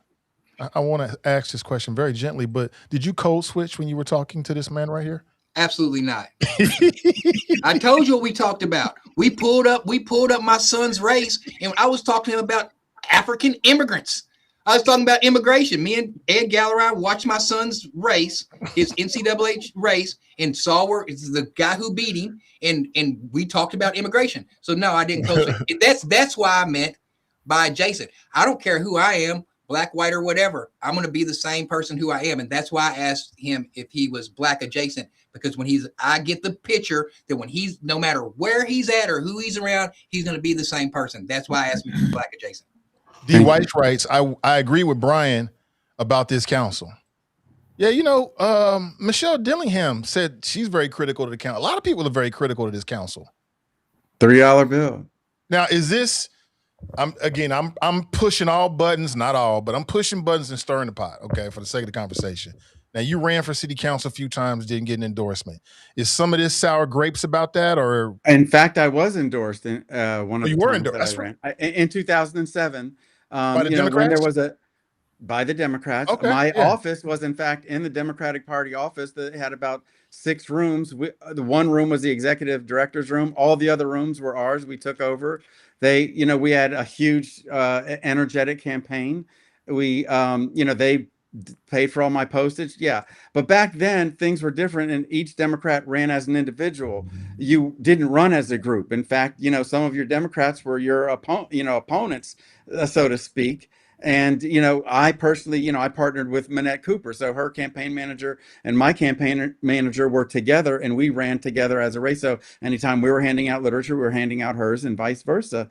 But now they run as a brand. They don't run as an individual. Nobody knew who any of these people were, in this, who were on in 21 on forward. They weren't known in the community. They didn't do anything in the community to earn recognition, but now they're on council. Why? Not because of their name recognition or popularity, but because of a brand. They're just running as this brand. The people, if they're Democrat, I'm going to vote for them. The brand has to be broken, because this brand, the quality of the people that are being produced are not the quality that the average Democrat actually agrees with if it came down to it. Can we name some names? Let me run through some. Who are you talking about? Are you talking about I'll let you speak for yourself. All of them. Okay. There's nobody is out there you think on the right path. I love Jan Michelle. Okay, I do. But when it comes down to it, okay, her and Scotty, were the 2 teammates that voted against the other 7 on multiple extremely important issues. However, when you look at what is Cincinnati changing, and were there opportunities, and are there current opportunities to really change, as they say, move the needle, they're not taking those decisions. They're not reversing the trend. If we're losing 15% of our Black population, and just look at the future, you're going to now be down around 20%. We're at 36%. We were at 43%. When you start dwindling like that, the city's going to be white. Madisonville's a majority white. Evanston, majority white. Walnut Hills, majority white. Mount Auburn, majority white. Obviously, over the Rhine, majority white. Then, the list goes on. The West End is about to, they want to get rid of all this public housing. They're trying to sell 105 units, right next to the stadium. What's that going to do? Who's going to live there? I talked to the people trying to buy it. They're wanting to raise the rent to $3,000. They know who's going to be living there now. You kick the Black people out, then where's the representation on council? It's going to dwindle. Mm-hmm. And then the decisions that are going to be made are going to benefit a certain type of person. Mm-hmm. There, representation matters. A Black person was just replaced by a white person on city council by a Black person who was controlled by the mayor. That decision wasn't made by that person. That decision was made by the mayor, because who was the person? The person was the mayor's treasurer. And when I'm representing the people in the West End and fighting to stop Black and brown owned businesses from being kicked out, who was their lawyer on the other side of the conference table? Was that white man. Not only is he just a white man, he's not just an average white man. He's the white man who represented the people on the other side of the table from the West End grassroots people, the legacy residents. He's representing the other side. Yeah. I have to say, Brian raises a lot of really good points. And I'll say, just in my time and being around Cincinnati and working for the Inquirer, I will say that Brian is his actions match his words. I mean, he's been in a lot of these fights in the grassroots, in the community, speaking up for a lot of people and in a lot of situations. And he doesn't always get, and it's not because he's seeking it. I mean, he doesn't get the credit a lot of times for some things that he has set in motion that have resulted in some positive outcomes for folks. And I think part of that is, and somebody even said it in the chat, I've seen his name on the ballot, but I didn't know his politics, and I think that that's probably one of the big reasons why he hasn't been able to win, a seat on councils, because I don't think a lot of people are familiar with his politics, because he's not out there, trying to glorify himself for a lot of the things that he does at the grassroots level. And when you're somebody who, most politicians, and I don't think Brian is a politician, but most politicians, they make sure they capitalize on those opportunities, and they make sure that they know it's you who was the one in the front, or it was their idea, or they were the one in the headlines getting the quote in the paper and all of that. So I will say that about Brian. And my biggest critique of this city council is just their sheer lack of creativity, to the point of what Brian was saying about they're doing some of the same things that past city councils have had. If you remember when me and Michelle got into it on this podcast a while back about 3CDC and the Port Authority, and she was laying it all on them. And I'm saying it's city council that empowers these organizations, that gives them the authority and carte blanche to do what they do. They're just doing what they do. It's the city council that enables these organizations, that turns them loose, that gives them money, right, to do what they do. And so it's like, don't be mad at 3CDC or the port. They just doing what they do what they do. It's the elected officials who are giving them license to do that. So look at who's on your city council. And this is the type of stuff. I mean, Brian raised a lot of really good points that I think a lot of people don't go beyond the surface. And I get it. There are a lot of people on city council who I don't think are bad people, right? Like Jan Michelle, Scotty, all of them are people who I think are good people. I'm just saying that city council as a whole, and some of them don't want to, but city council as a whole has to get more creative in terms of how they want to tackle some of these issues. Listen to the community and what the community want, right? What the community wants, and don't always give so much deference to the developers. Again, all of these folks are doing what they do, which their job is to make money. But city council's job is to look out for the entirety of the city, right? So the agenda of the developers and all these other are not the same as city council.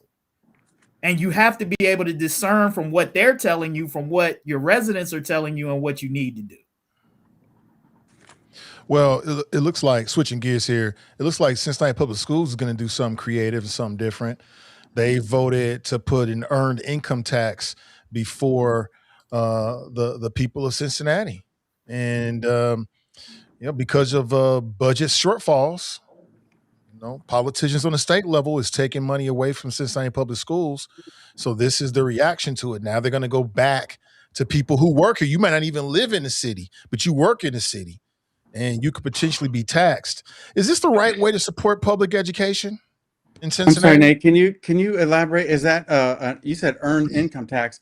Is that a levy, just a renewal, or a new I think levy? It's something new. I think it's something new that they just decided. Because I guess maybe I guess I'm not up to date on exactly how they're raising the funds.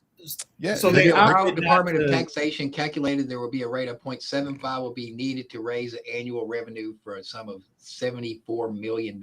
So they need to raise it 0.75. So a person earning $30,000, their annual increase would be $225, would break down to $8.65. Are you saying they're going to raise the income tax? Yes. Yeah, by 0.75. I don't think that it's just for people who work within the, so residents who work within the district boundaries are the only ones who are going to be taxed. So if you don't work, if you don't live in the city of Cincinnati, but you work here, it doesn't apply to you. It only applies to you if you're a resident of the city within the district. With that being a charter amendment, then, so are they allowed? Do they have the authority to place that on the ballot with no signatures? It appears that they do. I mean, So the school board has the power to change our earned income. I mean, they have the power to put it on the. They have the power to put it on the ballot. It appears that they do. Yes. Okay. Yeah, and Well, there's some actually, I think this is a fairer way to tax than the property taxes. And here's why I say that is because, and this is always the complaint that you get, you know, from people when these tax levies get put on the ballot. It's like either, you know, I don't live in the district, or I don't, you know, I don't have kids that are in the district or whatever. And if you are a parent of a child in the district, but you don't own a home, let's just say you rent, which we know there's a large number of people in the city who rent versus who own homes. It does put a disproportionate amount of the tax burden on those who own property, right? This is a fairer distribution of the taxes because most people work. Most people have some type of job that they're working with, and it just applies to those who are within the district. So I actually think that, you know, while raising taxes, you know, you can have your point of view on that. They were going to raise taxes one way or another, whether that was through a property tax or through this. This, I think, more evenly distributes the tax burden, I think, than a property tax would have. It's not regressive. It doesn't hurt the poor worse than it hurts the rich. And I agree with Kevin on that, because when you get your property taxes from the school systems from each municipality takes up the most of your taxes on your property tax. So it does. You get an extra $200. I think it's well distributed, like Kevin said, if it's done and like for people who work and taking out their paycheck. I think it's right. Smart. We probably need to pay more, but I can't say this is small potatoes now, because everything, you know, Terrace and his friends voted for everything to go up 30%. So now we all got to suffer. Thanks, Terrace. But so, you know, $8. So if you make $30,000 a year, you're going to lose we're rounded up to $9 a paycheck. I mean, that sounds small, but that's kind of hitting. That's a little bit, you know, just because of the days we living in. But, you know, listen, we need, if anything that we're going to pay for, we need to pay for our education. I'll say it again. We need world class. Amen, brother. K Amen. through 3. World Absolutely. class. If Cincinnati can be known for world class kindergarten, first grade, second grade, world class before fully fleshing out the community learning center project that was started about 10, 15 years ago. We have some, but they need more resources. And then a lot of those facilities are outdated throughout the city. Free before and after school program. World class, you know, in terms of the quality of the food that kids are eating in our public schools.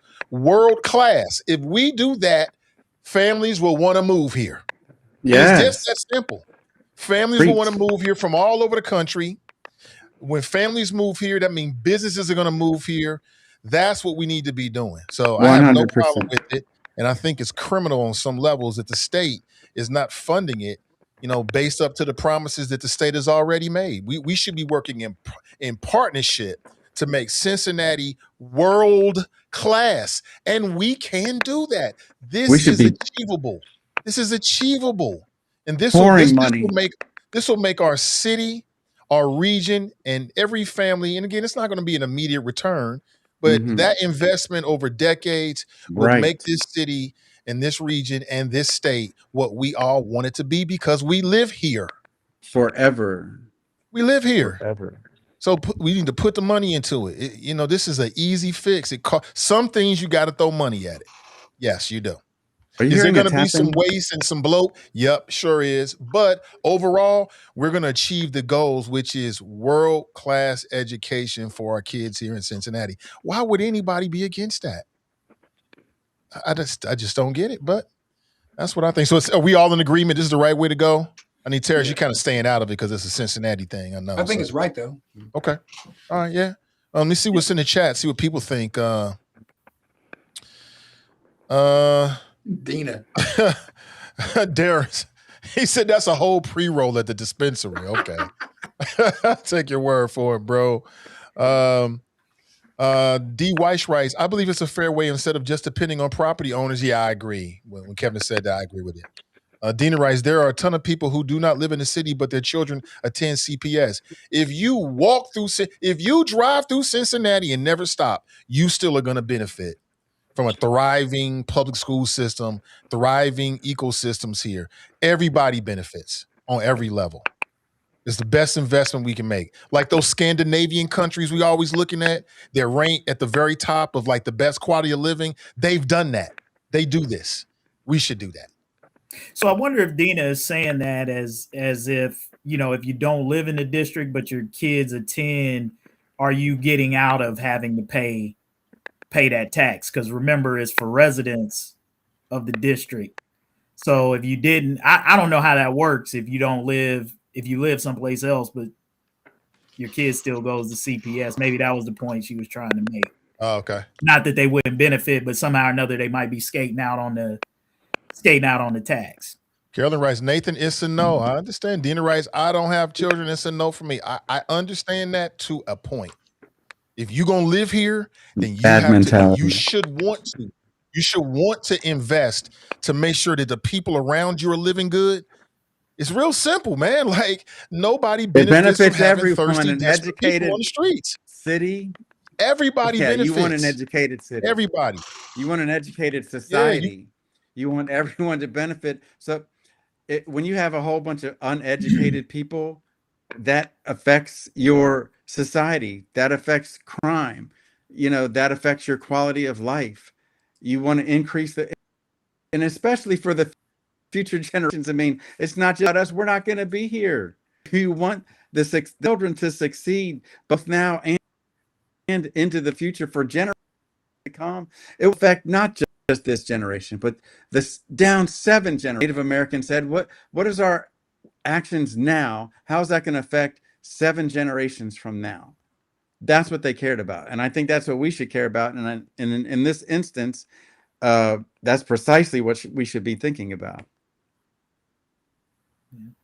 I always look at it as pay now or pay later. We're going to pay for these kids one way or another. You're going to pay for them to have a world-class education, or you're going to be building world-class state-of-the-art prisons, you know, to house them in, or homeless shelters to put them in. I mean, you know, Cincinnati this is a critical election, and for both CPS and, you know, the county children's services, because if either one of them fail, the repercussions from that are going to be noticeable, I think, in our community.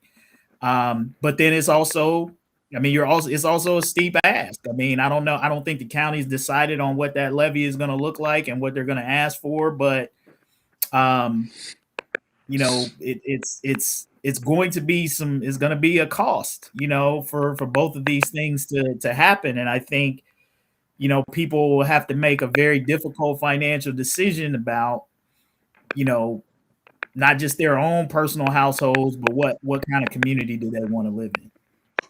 And if the Republicans or whatever the conservatives come out against it, it's going to be a very tough sell, you know, like they did with the railroads. You know, all the they got behind, you know, this $5 million they came out against to sell the railroad. Which, you know, if you just drive around Cincinnati, you'll see how horrible all the streets are. They're not putting money into the streets. You know, these are some of the worst streets in my lifetime. But, you know, when you're getting money, you know, people are going to have to spend money. They're already going to be kind of against it. You know, when you're changing the city charter, it's going to battle. And if some organization like Coast or whomever comes out against it, it's going to make it even a harder sell. We'll have to see. I mean, it's going to be close, probably. Have you guys paid attention what's happened up in New York with Mamdani and all this talk about communism? Like the president and a lot of Republicans are using the C word now. And they were really trying to stir up a lot of fear about Mamdani before he became the mayor up in New York. But it looks like, you know, he's making moves that people like. He's got these grocery stores. He just announced that they're going to have some fruits and vegetables. They're going to have every single month, they're going to have certain fruits and vegetables that are going to be 30% off to kind of offset the 30% in the grocery price spike that we got because of the Trump administration. At least that's what they are saying. And, the question is, like, some people are saying, like, should government compete with private grocery stores? I mean, for me, we keep talking about Avondale is a food desert. Maybe what it'll take is for maybe a city-run grocery store in Avondale. How about that? Bring the New York idea to Cincinnati. Do you think that would be a proper direction? Good idea? Should the government be in that kind of business? I would love for you guys to visit this place. Can you hear me or no? I'm sorry. Go ahead. Yeah. Yes, I can hear you. Okay, I was just going to quickly mention. Sorry, Kevin. I don't know. Maybe my audio is funny, but anyway, there's a place called Gem City. Have you guys heard of Gem City? Okay, it's up in Dayton in a Black neighborhood. It is a beautiful, clean, fully stocked, Black-run grocery store. It is amazing. Gem City in Dayton, Ohio. But it is, community owned and community ran. And it does get support, like from foundations and stuff like that. But if you get a chance, I was just so heartened and amazed. They also have a juice bar right in there, a restaurant right in there. I mean, this thing is like right up there with a Whole Foods or whatever. Like when you walk in there, and it has every single employee is Black, at least every single one that I saw. The community is Black, community owned, and it benefits the community. I know this is a slightly different topic, but I just wanted to mention it as a success, as an amazing success that benefits the community, and it is supported. I don't know who all supports it. I know it has some foundational support. It's not just self-sustaining, but when we look at what a self-sustaining means, I think that we have to look at the human capital. There's other parts of what success means. It's also success, and is it in the community's best interest, meaning the city's best interest or whatever, to something that increases people's health. We know about Black disparities in health, and the North Avondale and South Avondale have a 20-year difference in lifespan, and it's largely healthcare and having proper food available. But yeah, I would 100% support whether it's like this, like a co-op. This is basically a co-op, or whether it's a city, whatever means necessary. Have fresh, healthy foods available to the community in walking distance for free. I got a quick little video. This is Mom Downey, who, like, they are by they I mean, like, conservative media is like, he is the boogeyman. He is their new Obama. He is their new Obama. There it is. And they cannot talk about him enough. But when I watch videos, I mean, it seems like he's making sense. Check this out. This core set of goods will include all fresh produce, meat, and seafood, along with 20 other essential items like cheese, milk, and bread. Here's how it will work. Once a month, our 5 city-run grocery stores will set prices for this core set of goods at 30% below typical retail prices. No exceptions, no gimmicks. Now, you will see these plantains here, so for anyone wondering how much these beautiful plantains might cost, you can use this QR code or head to grocery.nyc to access our policy report. I'm going to demonstrate exactly what that means. Ladies and gentlemen, the QR code does work. You can see this here. There you can learn more about our city-owned grocery store program, including the 30% discount. 30% off adds up to real money for New Yorkers, with an estimated $90 saved on grocery bills each month. That is more than $1,000 saved every year. Yeah, that sounds good to me. Now, I want to save $1,000 a year on groceries, $90 a month. That sounds like more food in my family's belly. That's what it sounds like. More protein, right? More carbohydrates. More simple and complex high, sugars, like all the things you need to, for your body and your mind to thrive. Sounds good to me. I mean, they've been trying to scare us about this guy, but every time I look at something he's doing, I'm like, well, why don't we try that here in Cincinnati? Why not? Yeah, the only problem I have with it is I think government control over business is a slippery slope, right? And it sounds good right now because it's Mom Dami. But what if you get JD Vance? What if you get Donald Trump in control of the government? That can turn around very quickly. So I'm always cautious about having government run things too much. I'm more for government creating conditions and putting people on. I would much rather, Mom Dami, if you got this idea, let's find a way to help business owners create the same type of business and put it on rather than the government running it. Because I think one of the dangerous things that you got to look out with these democratic socialists now, because they're on the other end of the political spectrum of MAGA. I think both Democrats and Republicans Democrats are in a similar situation that Republicans are in currently. They're headed in the same direction as MAGA. Because if you listen to what these democratic socialists talk about and what their agenda is, I think the vice chairman of the DSA was recently saying, oh yeah, she wants to they're in favor of getting rid of the Senate and the presidency as we know it. They want to abolish police, get rid of borders, like nonsense that, most Democrats are not wouldn't agree with. I think in the similar fashion with the way if you'd asked Republicans, 10, 15 years ago, would they have agreed with a lot of the crazy stuff that MAGA is spouting now? But what the phenomenon I think that you're seeing is similar in Democratic circles to what Republicans went through. Republicans were tired of seeing establishment people lose. They felt like they were losing, they weren't winning. And the next thing you know, they found themselves with the Tea Party, which eventually emerged into MAGA and gave birth to Donald Trump.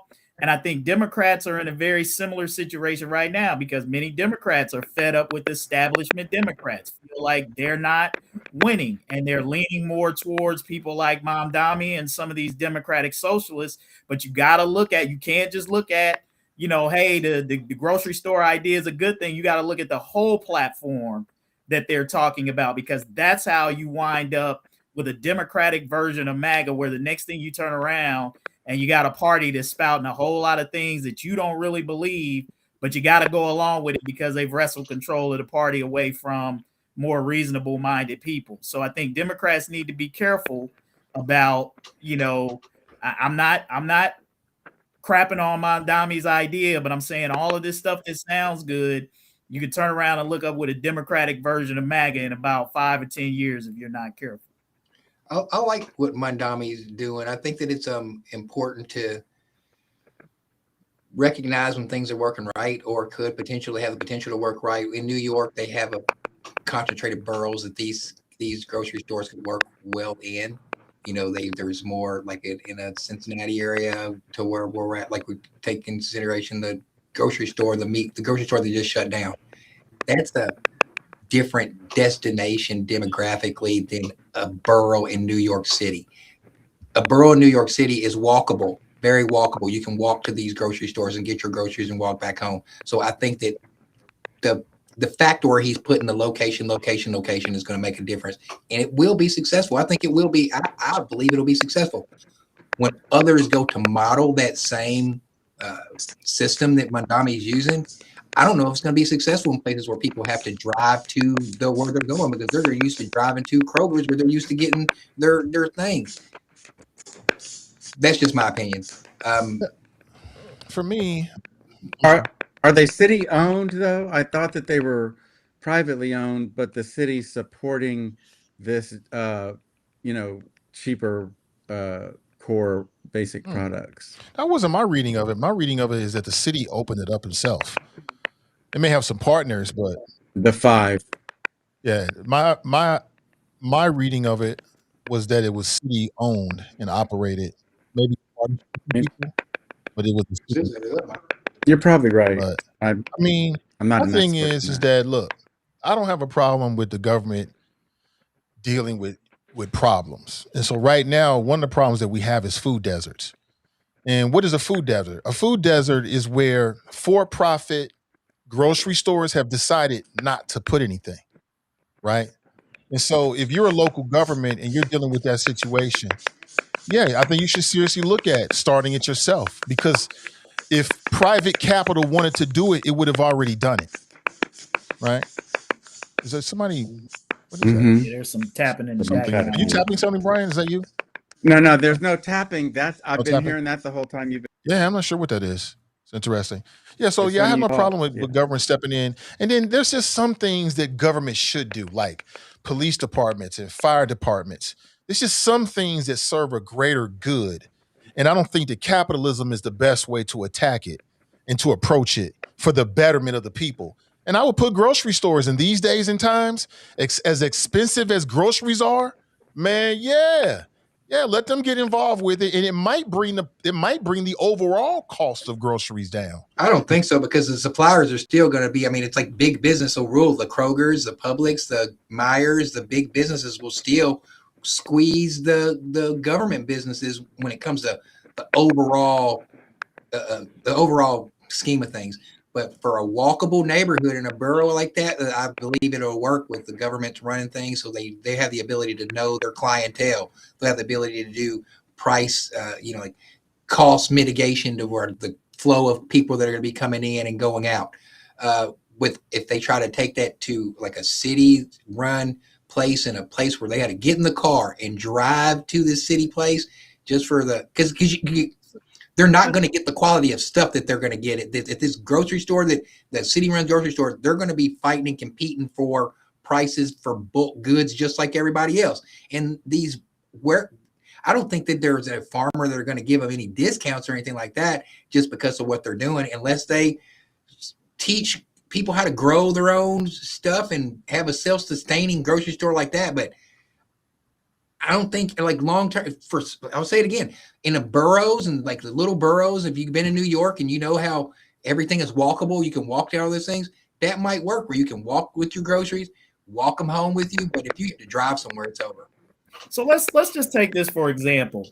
Okay, what is going to separate? Let's just take what happened with the country meats in Avondale, and let's just say they don't open up, but the city decides to open up a city-run grocery store on Reading Road in Avondale in the same place. What is going to protect the city from the same challenges and ills that cursed country meats? So, and mind you, this is on the taxpayer dime too. So this is not like you running this business with free money, right?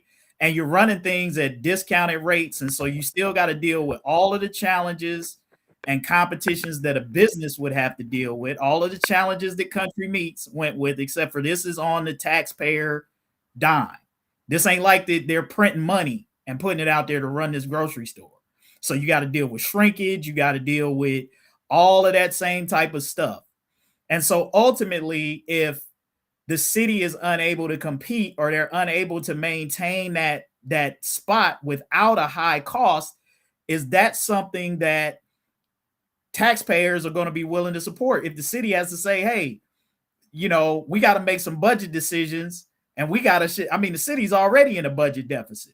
So now they come to the taxpayer saying, hey, we're going to have to put a levy on to keep this grocery store in Avondale open, right? To keep the doors open, because we got all of the same. So this is where I say, like, all of this stuff sounds good. We got plenty of money.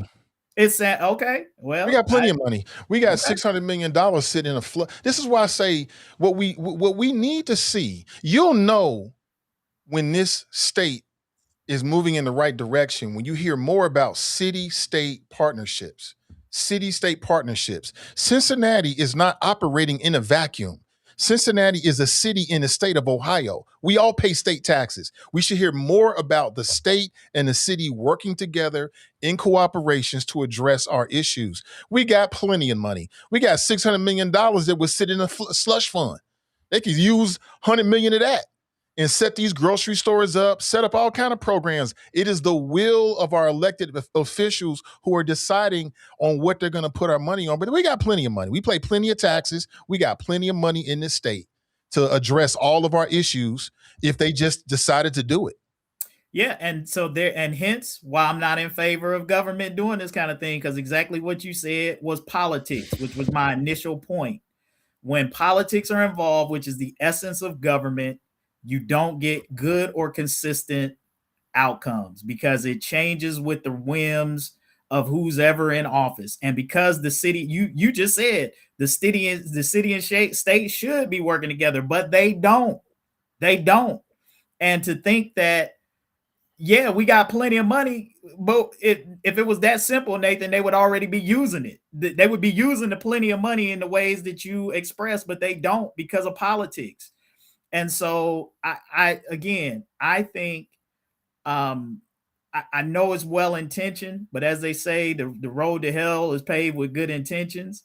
And one of the things that I don't quote Reagan often, but one of the things that I do think he was right on is, you know, sometimes when you hear the government say, hey, I'm here to help, you should be concerned about that, because especially if you Black, because the government ain't showed up a whole lot of times with help that has resulted in positive outcomes for us. Oh, sure it has. So I am more in favor of, hey, clear obstacles and instead of the government running that, let some residents who need a business, who need to, who can create that income and put other people on, put that type of stuff in the hands of your constituents, of your residents, instead of you trying to do it. We complaining about how they run in City Hall now. You think if they can't run City Hall, if they can't run the police department, if they can't run the fire department, we sit here and complain about all these different things. They can't run the police department. They gonna run the grocery store.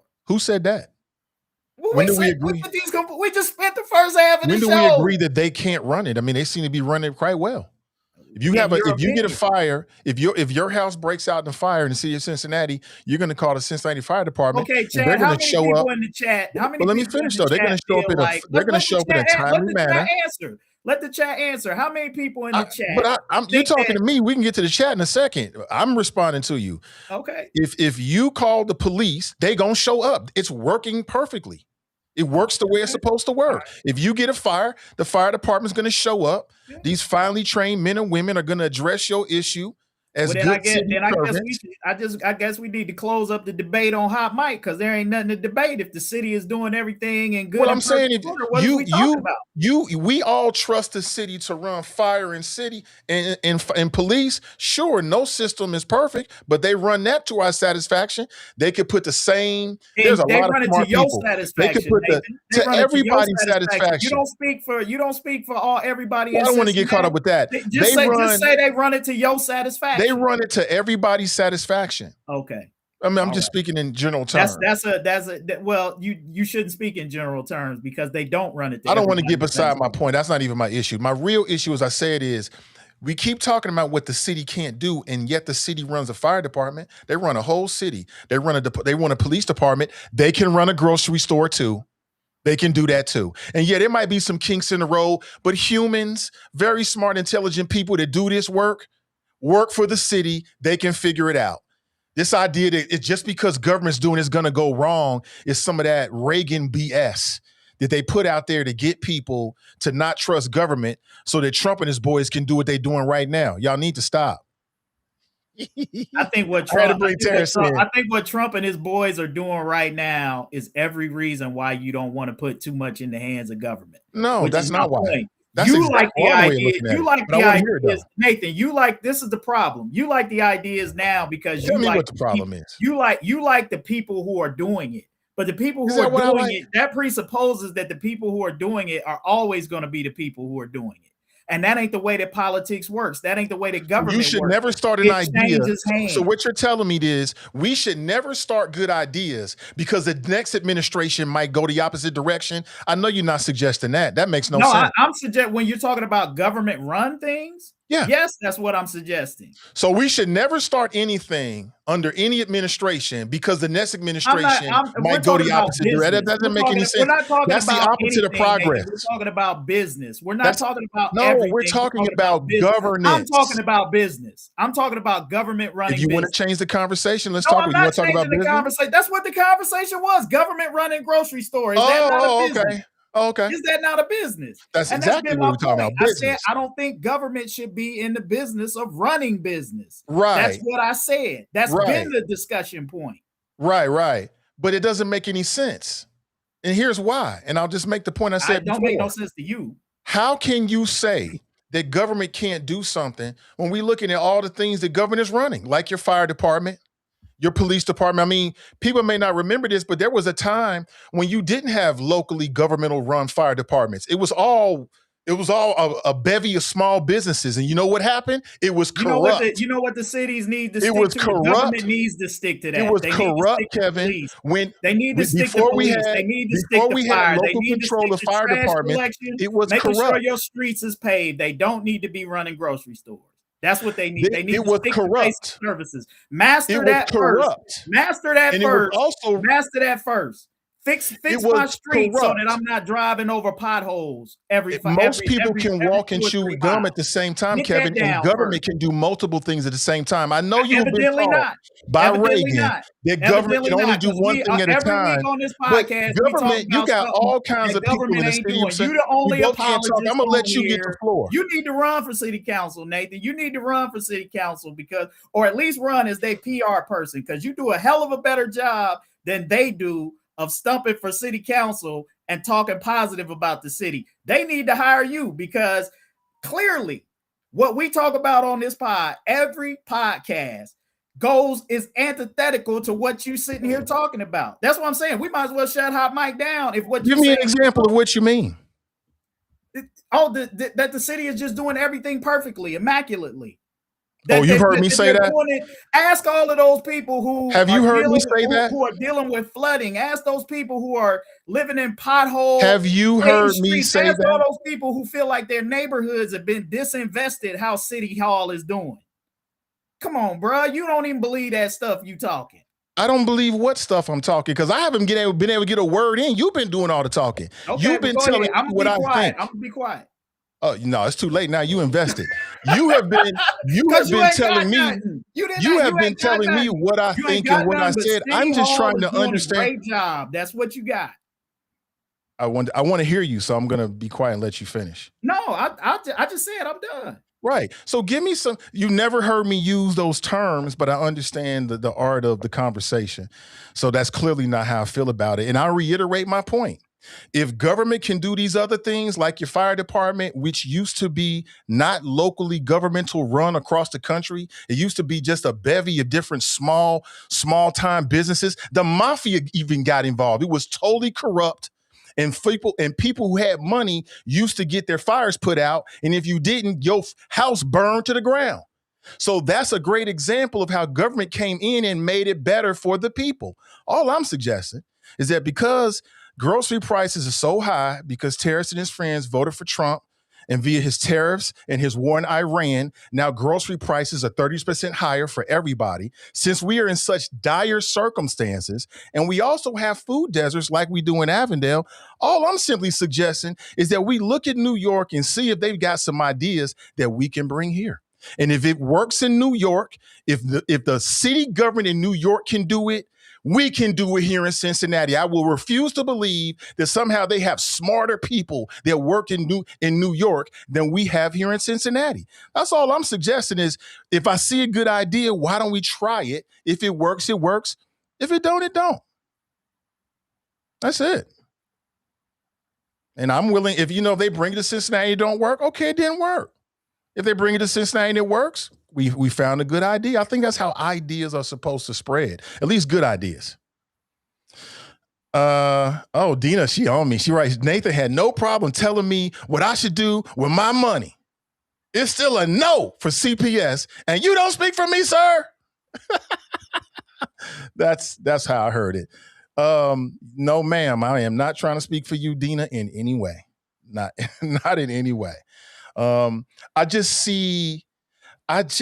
just cut from the cloth that our neighborhoods are safer when people got more. When mom and dad ain't struggling, when kids have healthy environments, healthy schools, when a 17-year-old is thinking about the future, I feel like he's going to be far less to go rob somebody or do something dumb. That's what I think. And I think that benefits all of us. So in no way am I trying to tell you to do with your money. I'm just sharing ideas. That's all. I don't have to be right. Although Ed says I'm right. Thank you, Ed. Kevin will not. He just won't do it. He won't do it, but that's okay. You read some selective comments now. I didn't see about 4 or 5 comments ripping you to shreds in there, but you gonna pull out the one that you're right. This is You're right. what you're doing. You're right. You're right. I did. I guess. I didn't do it purposely, but maybe my mind just did it. But you're right. You're right. That's a fair thing to call out. Carolyn writes, look at Terrace. What happened? You muted. Oh my God. My bad. I didn't know you were muted, bro. My bad. Sorry, man. I've been muted for a minute. My bad. I'm so sorry. I did not realize that. Carolyn writes, look at Terrace. We just talking. Having some fun before we get off. Tony writes, Terrace, handle this. Y'all got it. Y'all had it. TNT writes, Kevin, you should run for office. Be the change you want to see. I would vote for you. So would I. And have tough skin when they say you don't do anything. Yeah, because that's what they'll do. Kevin, if you were the mayor, as good as man as I know you to be, if you were the mayor, I already know you, bro. You're going to try to do what's right for the people. And I guarantee you it's going to be some people in the chat trying to tear you down, every little thing you do. Oh, you said it's a black city. Well, I like to think that I would be a little bit more careful with my language than that. But I agree. I mean, look, nobody is above criticism, right?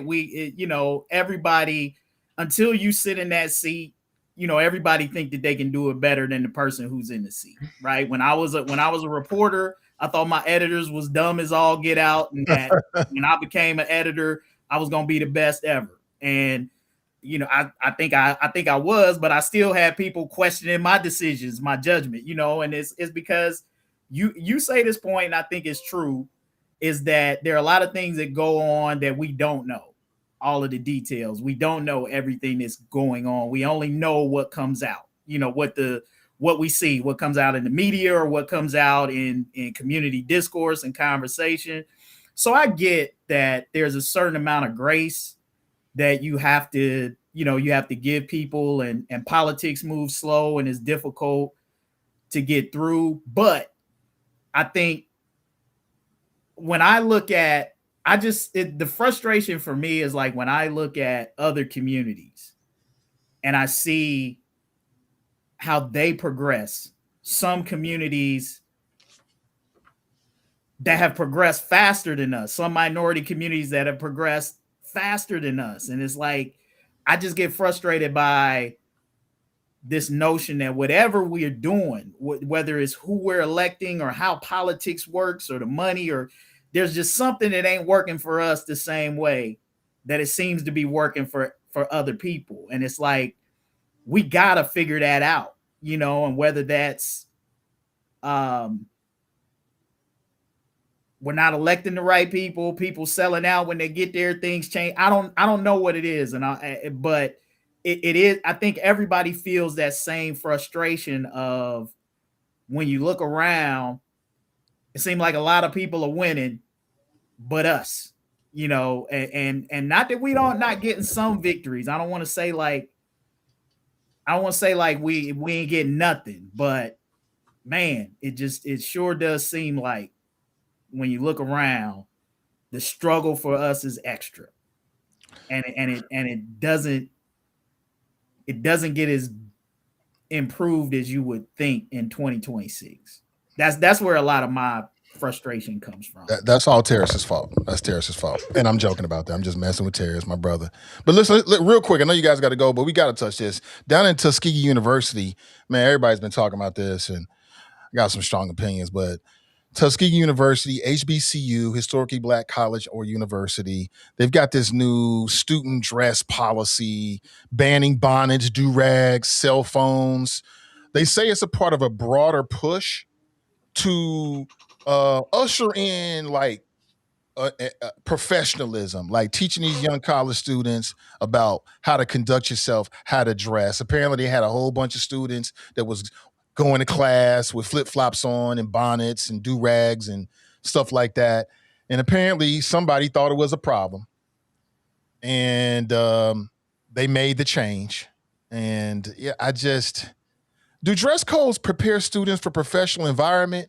Or is this just another example of black folks hating on black folks? Some of that plantation mentality type stuff rearing its ugly head again in 2026? Or is this just, hey, it's a school, they want people to be professional and we need more of that in our community? What do you think? When we were on the plantation, we looked better than that. Whenever we were going to, we were having plantation school. We come better than that. When we 20s, we look better than that. In the 30s, our family structure and our way you go to church and you dress every day look better than that. In the 40s, 50s, only until right now in our history as a black culture, would we be arguing the fact if it's okay for our minds, our next future generation to be dressing in such a manner to where they're rolling out of bed, not taking any kind of consideration of what's going on or anything. And come on, this is a if in the chat or within our intellectual thought, if this is something that we have to argue, that we would want our kids to be able to have the ability, I would tell my kid, take the do-rag off. You're there to learn. That's just my initial thoughts. I'd like to hear you guys because my perception could change, but I'm just brainstorming about going through history and about what black people have experienced in life. And only now, even when you look at the 70s and 80s, we had style, we had afros, we had those kind of things. We weren't covering it up. Do you think in the future our kids are going to be looking like, oh, you were fresh in that do-rag, you were fresh in that bonnet at school and college when you're supposed to be educating yourself? Have we digressed that much? So here's what I think. I mean, look, you definitely have to teach kids that there's a professional appearance and then there's the appearance that is cool when you just hanging out, when you at home or whatever. I mean, I will say that, growing up, you always took pride in your appearance. At least I did, at least I did. And that was what I was taught, is like, you just didn't come out of the house looking any kind of way. Right. Like I see, and what I try to separate, because I realize every generation has different trends, different looks, different styles, whatever. And that changes. And as someone who is older, it's easy to be judgmental of younger generations and how their fads and trends may change. But I'll put it to you like this. You wouldn't show up to a job interview with a bonnet and a do-rag on. So if you wouldn't show up to a job interview with a bonnet and a do-rag on, why would you show up anywhere in public? Can I tell you why? Outside of that. So can I tell you why? I just think there's nothing wrong with trying to teach kids that what you do in your own time, when you're hanging with the crew or when you're hanging with the crib or at the crib, fine. But you're not going to get no job. Not in white America. Ain't no black woman going to get a job. I'm just telling you. And you can debate it all you want to, but it's true. You're not going to show up in a white professional environment with a do-rag and a bonnet on and think you're going to get that job. If you do, you're a fool. Are you really making that point? I just can't believe that. I'm saying you're not going to show up in a job environment at all that's any conducive to any kind of longevity. If you want to go to a fly-by-night store, yeah, girl, all that stuff, or some kind of dice thrown in the back, yeah, you can get a job there. But if you want some kind of longevity or reputable stuff, you're not going to be going there with no do-rag and no bonnets on. You're just not. And don't dismiss it too as it just being on a college campus, because again, I extend this to any professional environment, which would include a classroom, a church, or anywhere where there's a genuine general understanding that you need to be about business when you're there. If you in the dorm, I wouldn't even say, but if you hanging out in the student union or in the yard, cool. But when you are going to class environments or you're involved in university organizational things, meetings and such, then yeah, you should look the part. You should look the part. And that's not black hating on black, because I see white kids doing it too. I'll be you out. Don't see no white kids with durags and bonnets. I've seen them in Dayton over here in the projects over here. They're horrible. Some white boys that think they, as Brian would say, that think they down with the brown, they have do-rags on too. Sagging. I cooked one the other day. They do a lot of that stuff. Don't act like you ain't seen no white boys trying to be down with the culture, not enough like the culture. Not enough to bring it up as a significant part of this conversation, but yeah, not enough. It happens though. I cooked one the other day over here in Dayton. This white boy had a bonnet on. No, he didn't do it, a bonnet. I said, "You talking to me? You got a bonnet on?" He said, "You trying to talk about my gangster?" I was like, "That's enough." I mean, nah, man. If they start emulating that, that'd be cool. If the white people started emulating and start shooting themselves in the foot too, then hey. If we're creating the culture and that's where it's going to go, then that's cool. This is some elite. This is the board, the president of Tuskegee University. This is elitism inside the black community. These highly educated people that work at this university that's looking down at the student body, all outraged because he got a do-rag on in class. Totally not what you should be worried about. Instead of worrying about his appearance, you should be worrying about his performance within your university and college. Instead of worrying about the appearance of the students, you should be worrying about the quality of the services that you're providing for the students in terms of, the housing, the cafeteria, the extracurricular activities that university actually offers. That's what they should be worrying about. These are grown-ups who are old enough to vote, old enough to join the military, old enough to take out student loans, old enough to be prosecuted as adults. They are old enough to decide what the hell they want to wear when they go into school every single day. And it's like black kids can never rest. No, they can never rest. Black kids can never rest. Now they've graduated, went to an HBCU, and you got the tyranny of the elite faculty looking down on you, judging you when you going back and forth to class, looking down at you. Oh, we wouldn't have did this back in my day.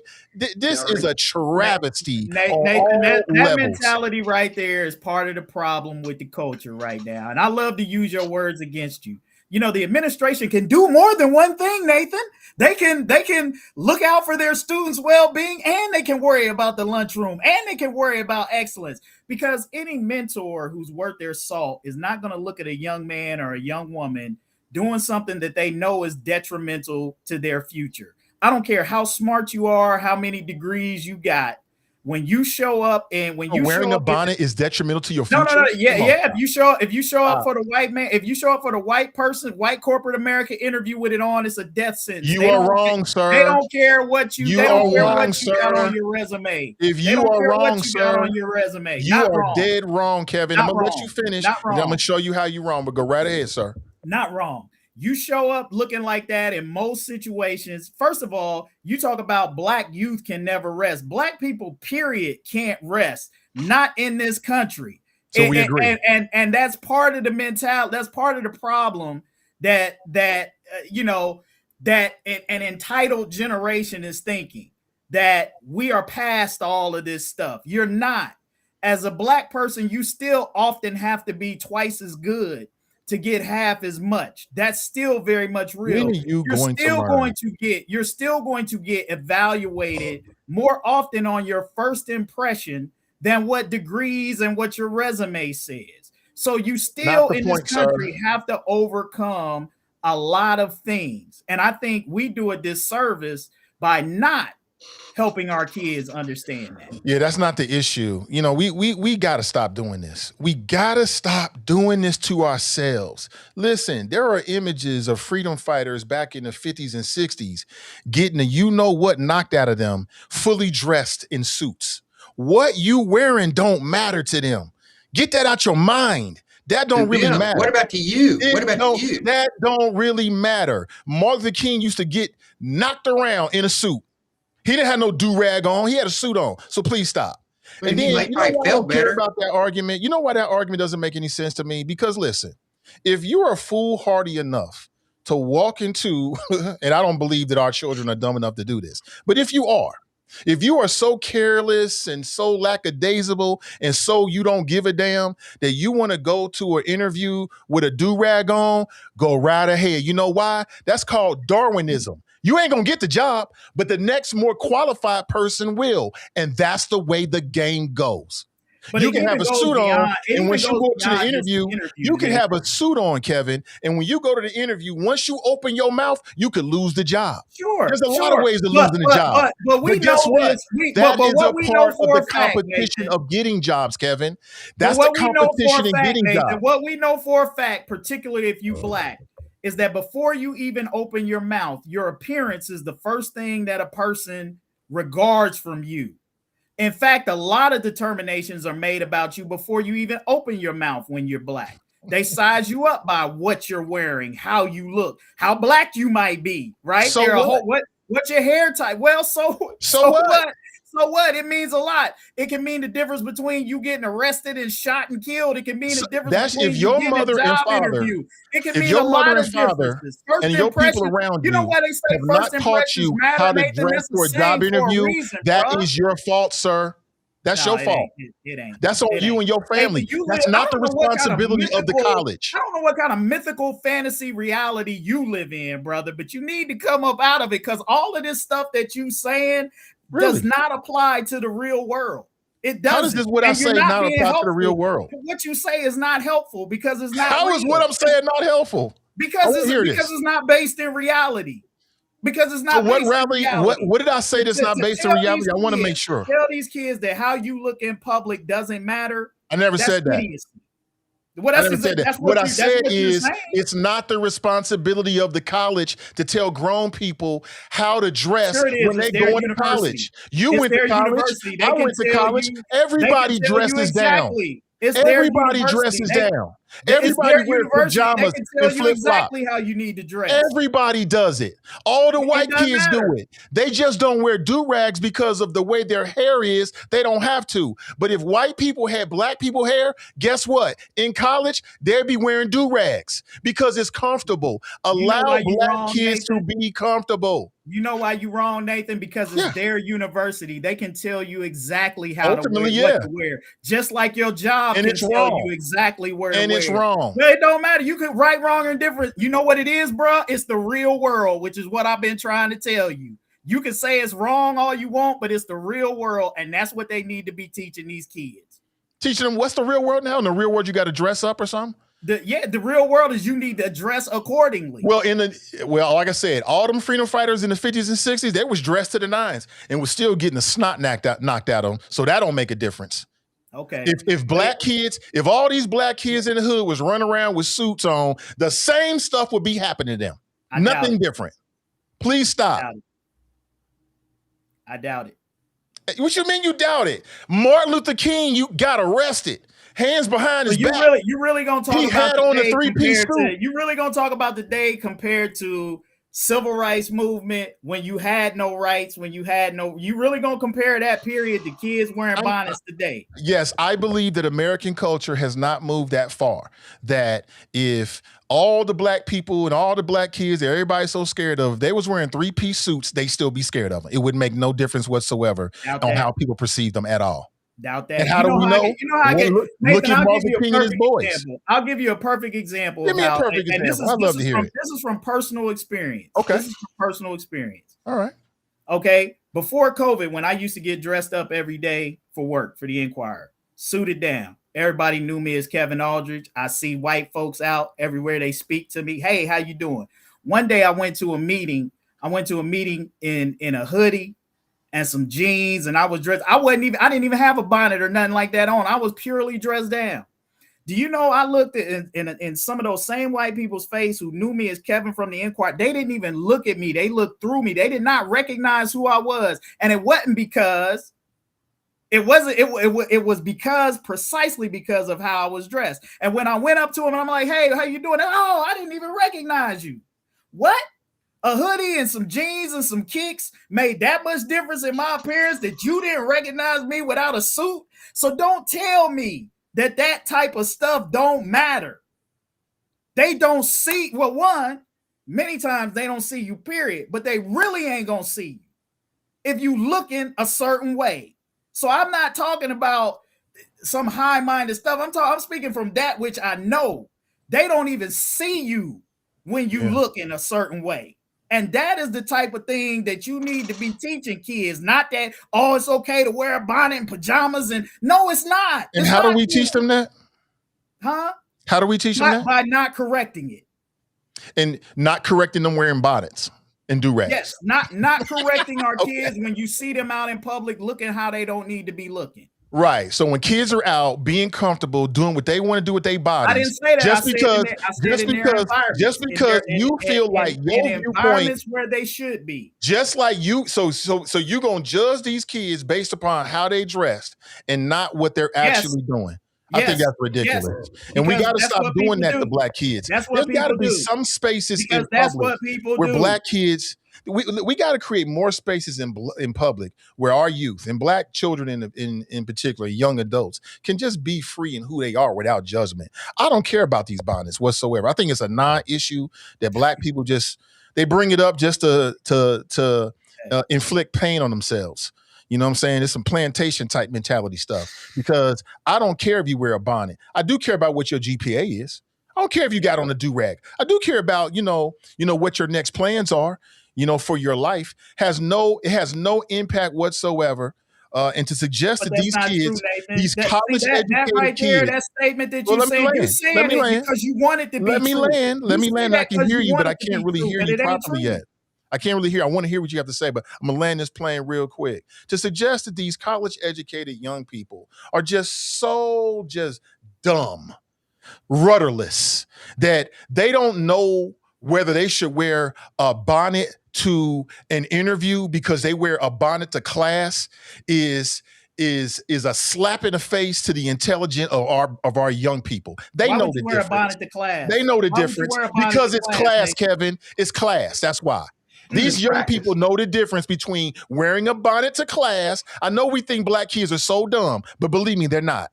They know the difference between that and how you're supposed to dress when you go to a job interview. And if they do not, sucks for them. Somebody else is going to get the job. That's the way it works. Yeah. We got to stop insulting the intelligence of our own children. I think your mentality, Nathan, is the problem with the culture and what's going on with us right now. I know. I have too much faith in our young people. Well, and that's your problem. That's your problem because kids need guidance. You needed guidance. These are young adults, not children. They're old enough to go to war and take out student loans. Well, first of all, if you're a grown adult, I'm gonna just say this: if you're a grown adult doing that, then yes, somebody should have corrected you and talked to you. Doing what, Kevin? Wearing a bonnet to class because they're comfortable, Kevin? First of all, they want to be comfortable, Kevin. I don't know about you. I don't know how you went to school, whether it was grade school, high school, college. Again, this is a matter of taking pride in your appearance. And there was just certain things that we didn't do. We didn't wear out of the house. We didn't wear to school because you know what? You didn't dress that way. You didn't dress that way to go to school. So what? That's you. You dress that way at home. You dress that way when you're chilling, which I don't have a problem with. That's you, Kevin. If you feel like you want to be dressed up like Troop every day, going to class, then you dress up like Jodeci and dress like Troop. If I want to wear a bonnet and an inside out t-shirt and some flip-flops, that's what I want to do. Okay. It don't affect you. You're right. It doesn't affect you. But if I was somebody in your orbit who cared about you and your future, I would definitely talk to you about it. What are you gonna say? Don't be comfortable? No, I would just say, hey, probably not something you want to wear to class. Probably not something you would want to wear in a more professional environment.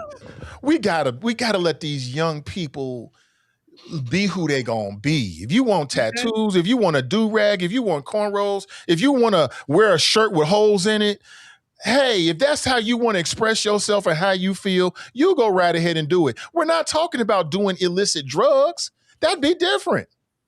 Nathan, man, I know you probably just priming the pump here because I know you're smart. I'm dead serious. And I'm dead serious. I know you got to see the logic. I know you got to see the logic in this because you know the point that I'm trying to make.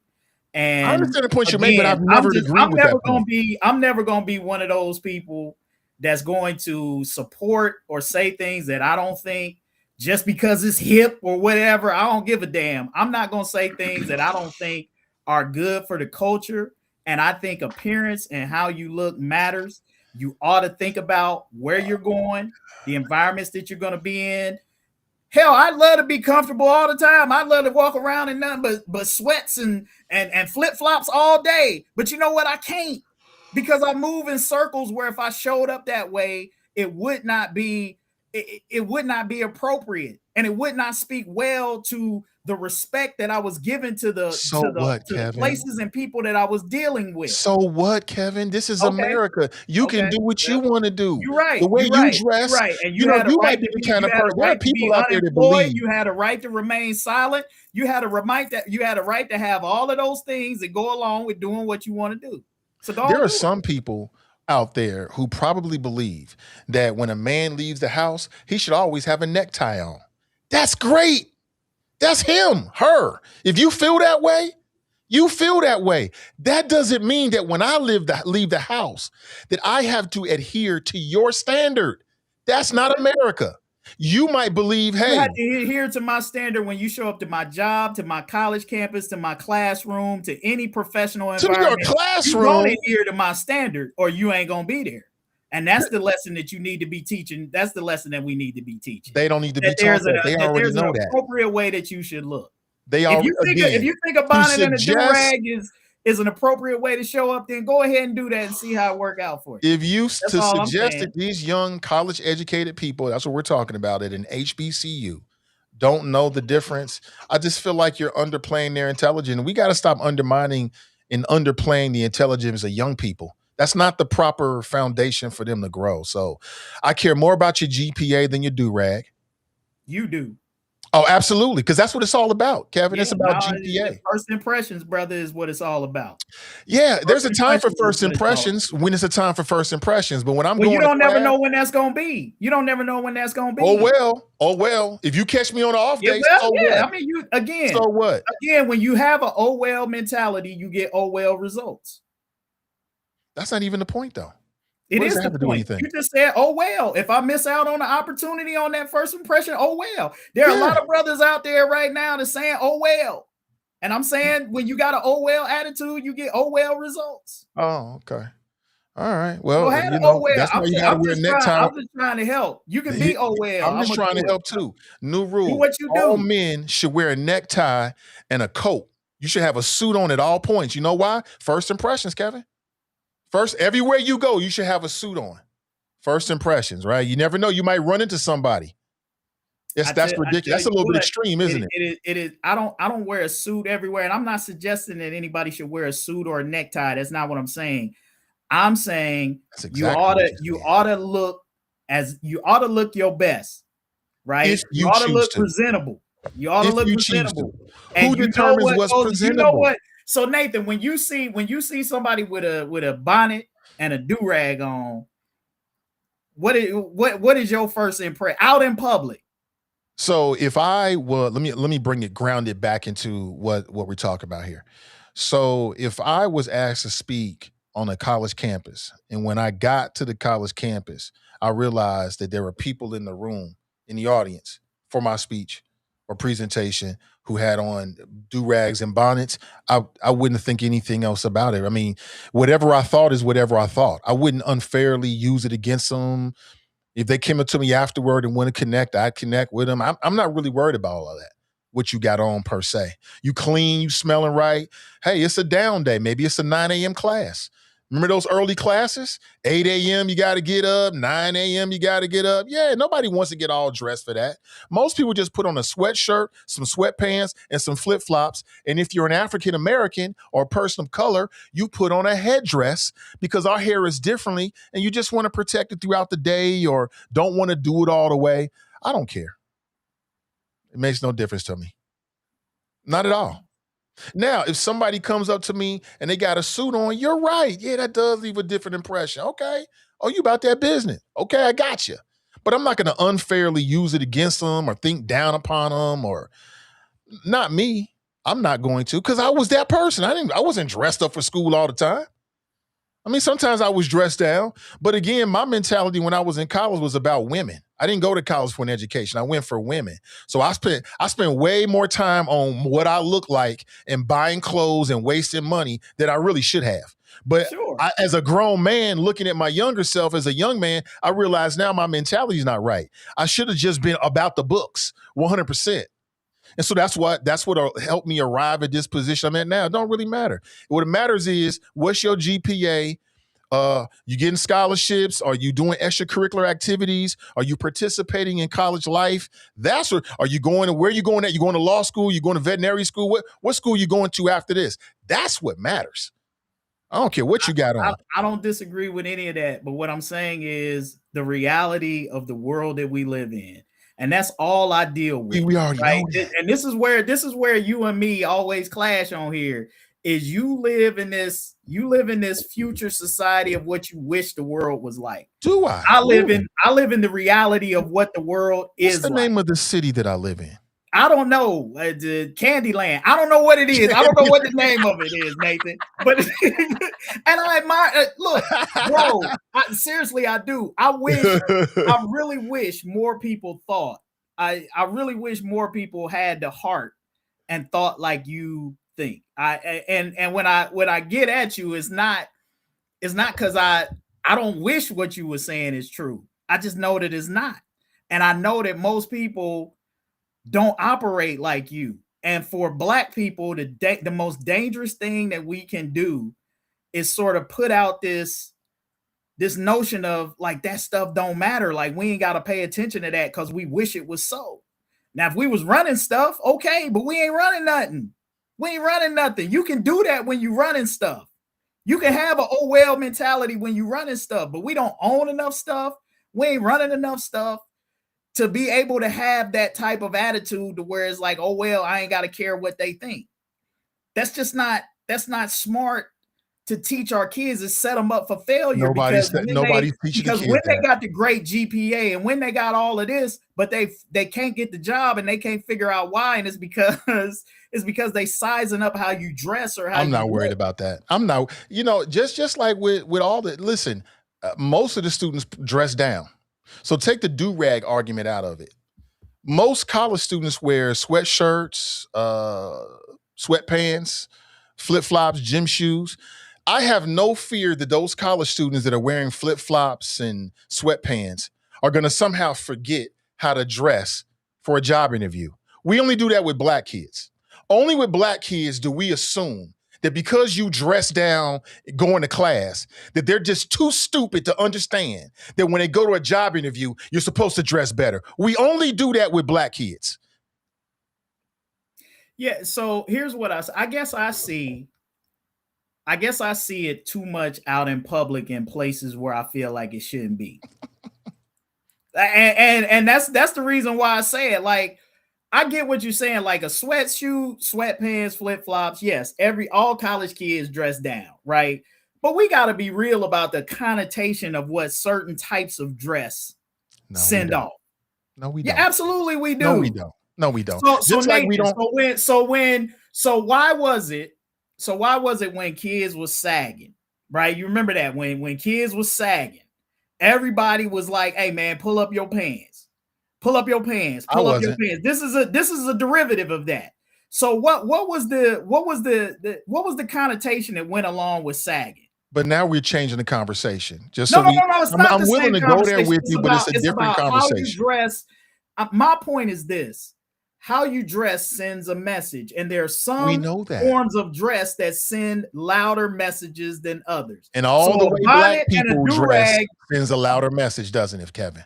The way our Black young people dress, their hairstyles, the way they move, the way they talk, what they listen to, all the things that Black and brown kids do is somehow offensive to everybody. No, I would say the same. I would say the same thing would be true for white people to a certain degree. Back in the 60s and 70s, the hippies, the way they dressed and the way that they looked, they were judged by more conservative white elements. So it doesn't just apply. Now you're doing the same thing you were saying earlier about the Black victimization thing, just making it seem like it's just a Black thing. So white kids have their things too We're just not as privy to it because we're not a part of that culture. But there are things that I'm sure that white kids do. If you ask white folks, what are some things that maybe white trash or redneck white kids would do that you would say you label them with, right? And don't you raising your eyebrows, but white folks do that too. They size up with and the rednecks and the white trash those who jokingly call themselves that will tell you exactly the types of things that they get judged for. We ain't hip to it because we ain't part of that culture. Listen, I agree with you. It's only natural to judge what you see and to some degree judge books by their cover. We all do it, but I'm just not going to arrive at an absolute position about some young person in college because they're in college. They're not on the streets. They're not in the prison. They're in college where everybody says young people should be, trying to educate themselves. And in many cases, they are taking out personal loans to invest in their own future. I refuse to criticize those young people in that position because they got a bonnet on. I'm just not doing it. It's just, they're already doing what we asking them to do. They're in college. They're not on the streets. They're trying to get education. They're investing in themselves. I'm not going to pile on like, oh, we should be dressing like Take 6 or Take 7. I mean, listen, dress the way you want to dress. Let these young people dress the way they want to dress and let them get an education. And that's it. And that's it. There's really nothing else to it. Somebody writes, let them wear pajamas. Let them wear pajamas. My son goes, listen, I want to go to work in pajamas one day. If you in 19, 20, 21, you in college and you want to wear pajamas to math class, wear pajamas to math class. Wear it. If you want to put a big old red nose on your nose and then circle in some face paint to make yourself look like a clown and you want to hop on one foot to class, do it. And go in there and get an A and come back and hop back. I don't care. So what? It's young people, man. They can dress it how they ain't hurting nobody. Wear your bonnet, sis. Wear your bonnet. Wear your pajamas and your flip-flops. The world is waiting for you. You can be all super serious when you get out there in the real world. This is your last time to be a big kid. Let them be big kids. My daughter's 21, she's a big kid. Let me ask you this though, Nathan, and this is where it's disingenuous because all of the same things that you just said were all of the things that these kids ain't experiencing or doing nothing different than when you and I were in college or when we were coming up. But the difference is we understood these things that I'm saying. Oh, it is, and I will say this, that there was always some older man or woman who, when they saw you doing things that they knew weren't going to be helpful or productive for you, no matter where it was, they would pull you to the side and they would talk to you. They would correct you. And we were cool with that. You might have a little bit of an attitude, but it was understood that the wisdom of the elders was something that you took in.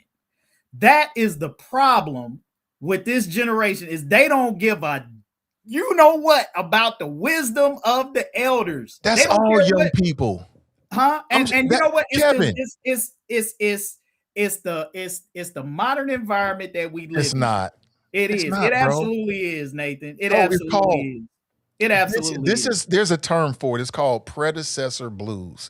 This happens with every generation. The laments of the generation that came before it and the generation that comes after it. Your parents, everything you just said, and I never met your parents, but just generally speaking, they say the same thing about you. Your boy, you don't listen. We all do that with our kids because kids don't listen at first. None of them. I didn't listen. Man, my parents told me a couple things that altered the trajectory of my life. That if I had listened to them, I would have went one way. And because I didn't, I went another way. We all have their stories. That's just young people. But I'm not built to listen. I'm not putting this solely on. They're not. Young people are not built to listen. They're built to observe, not listen. You're right.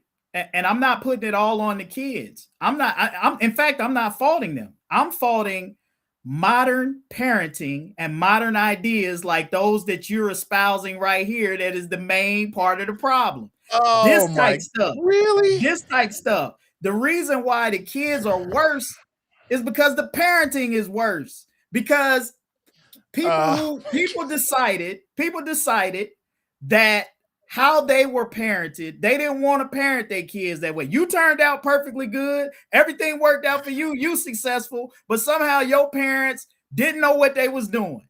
And so you was going to do it differently. We're not going to discipline kids the same. We're going to let our kids decide what they want to do, whether they want to go to church, whether they want to do this. Hey, just do it anyway. Y'all have taken, the modern parent has taken their hand, not everybody, but a lot of modern parents have taken their hands off the wheel. And what these kids need is the same thing we needed. Structure, somebody who will snatch you up and tell you, don't do that. Don't dress like that. Don't talk like that. Don't be over there. You ain't got no choice. You're going here. You're doing that. Somehow that worked out perfectly good for you, but it's not good enough for your kids. You're going to do it differently because you know better. And I just think that is the problem with modern parenting and these modern kids. They've taken their hands off the wheel. They're giving them too much agency, not enough direction. And that is why we got what we got. That's why you got kids wearing bonnets and pajamas out in public, because the parents took the hands off the wheel. I'm gonna let you have the last word on that one, bro. I think you made some points I can't disagree with, some points that I will disagree with to the end of my days. What's your time looking like, Kevin? You got to go. You got something going on?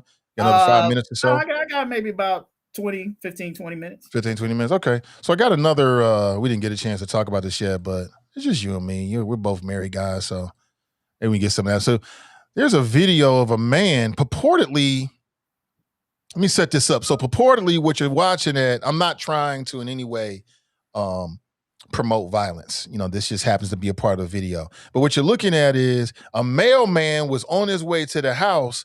Another dude rolls up with him with a baseball bat, and they start to get into it. Let me play this for you. If you don't like these kind of videos, it is a bit graphic, but check this out. And there is some extreme language. Let me give you that. Heads up too. God, I'm a kill. And I'm not fucking playing. I'm going to start over.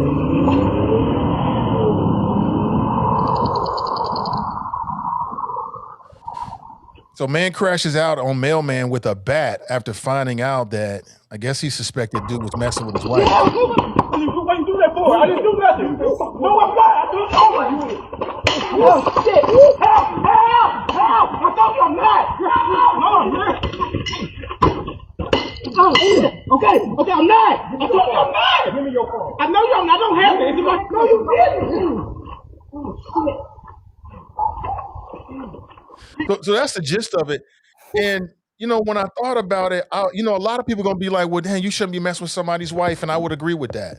And then I started thinking about how I really felt about it. And, I just think dude is out of bounds. Like the dude who I guess his wife is sleeping with somebody. I mean, dude is out of bounds. There's only one circumstance in which I think that he would be justified as a married man. And I'm a married man.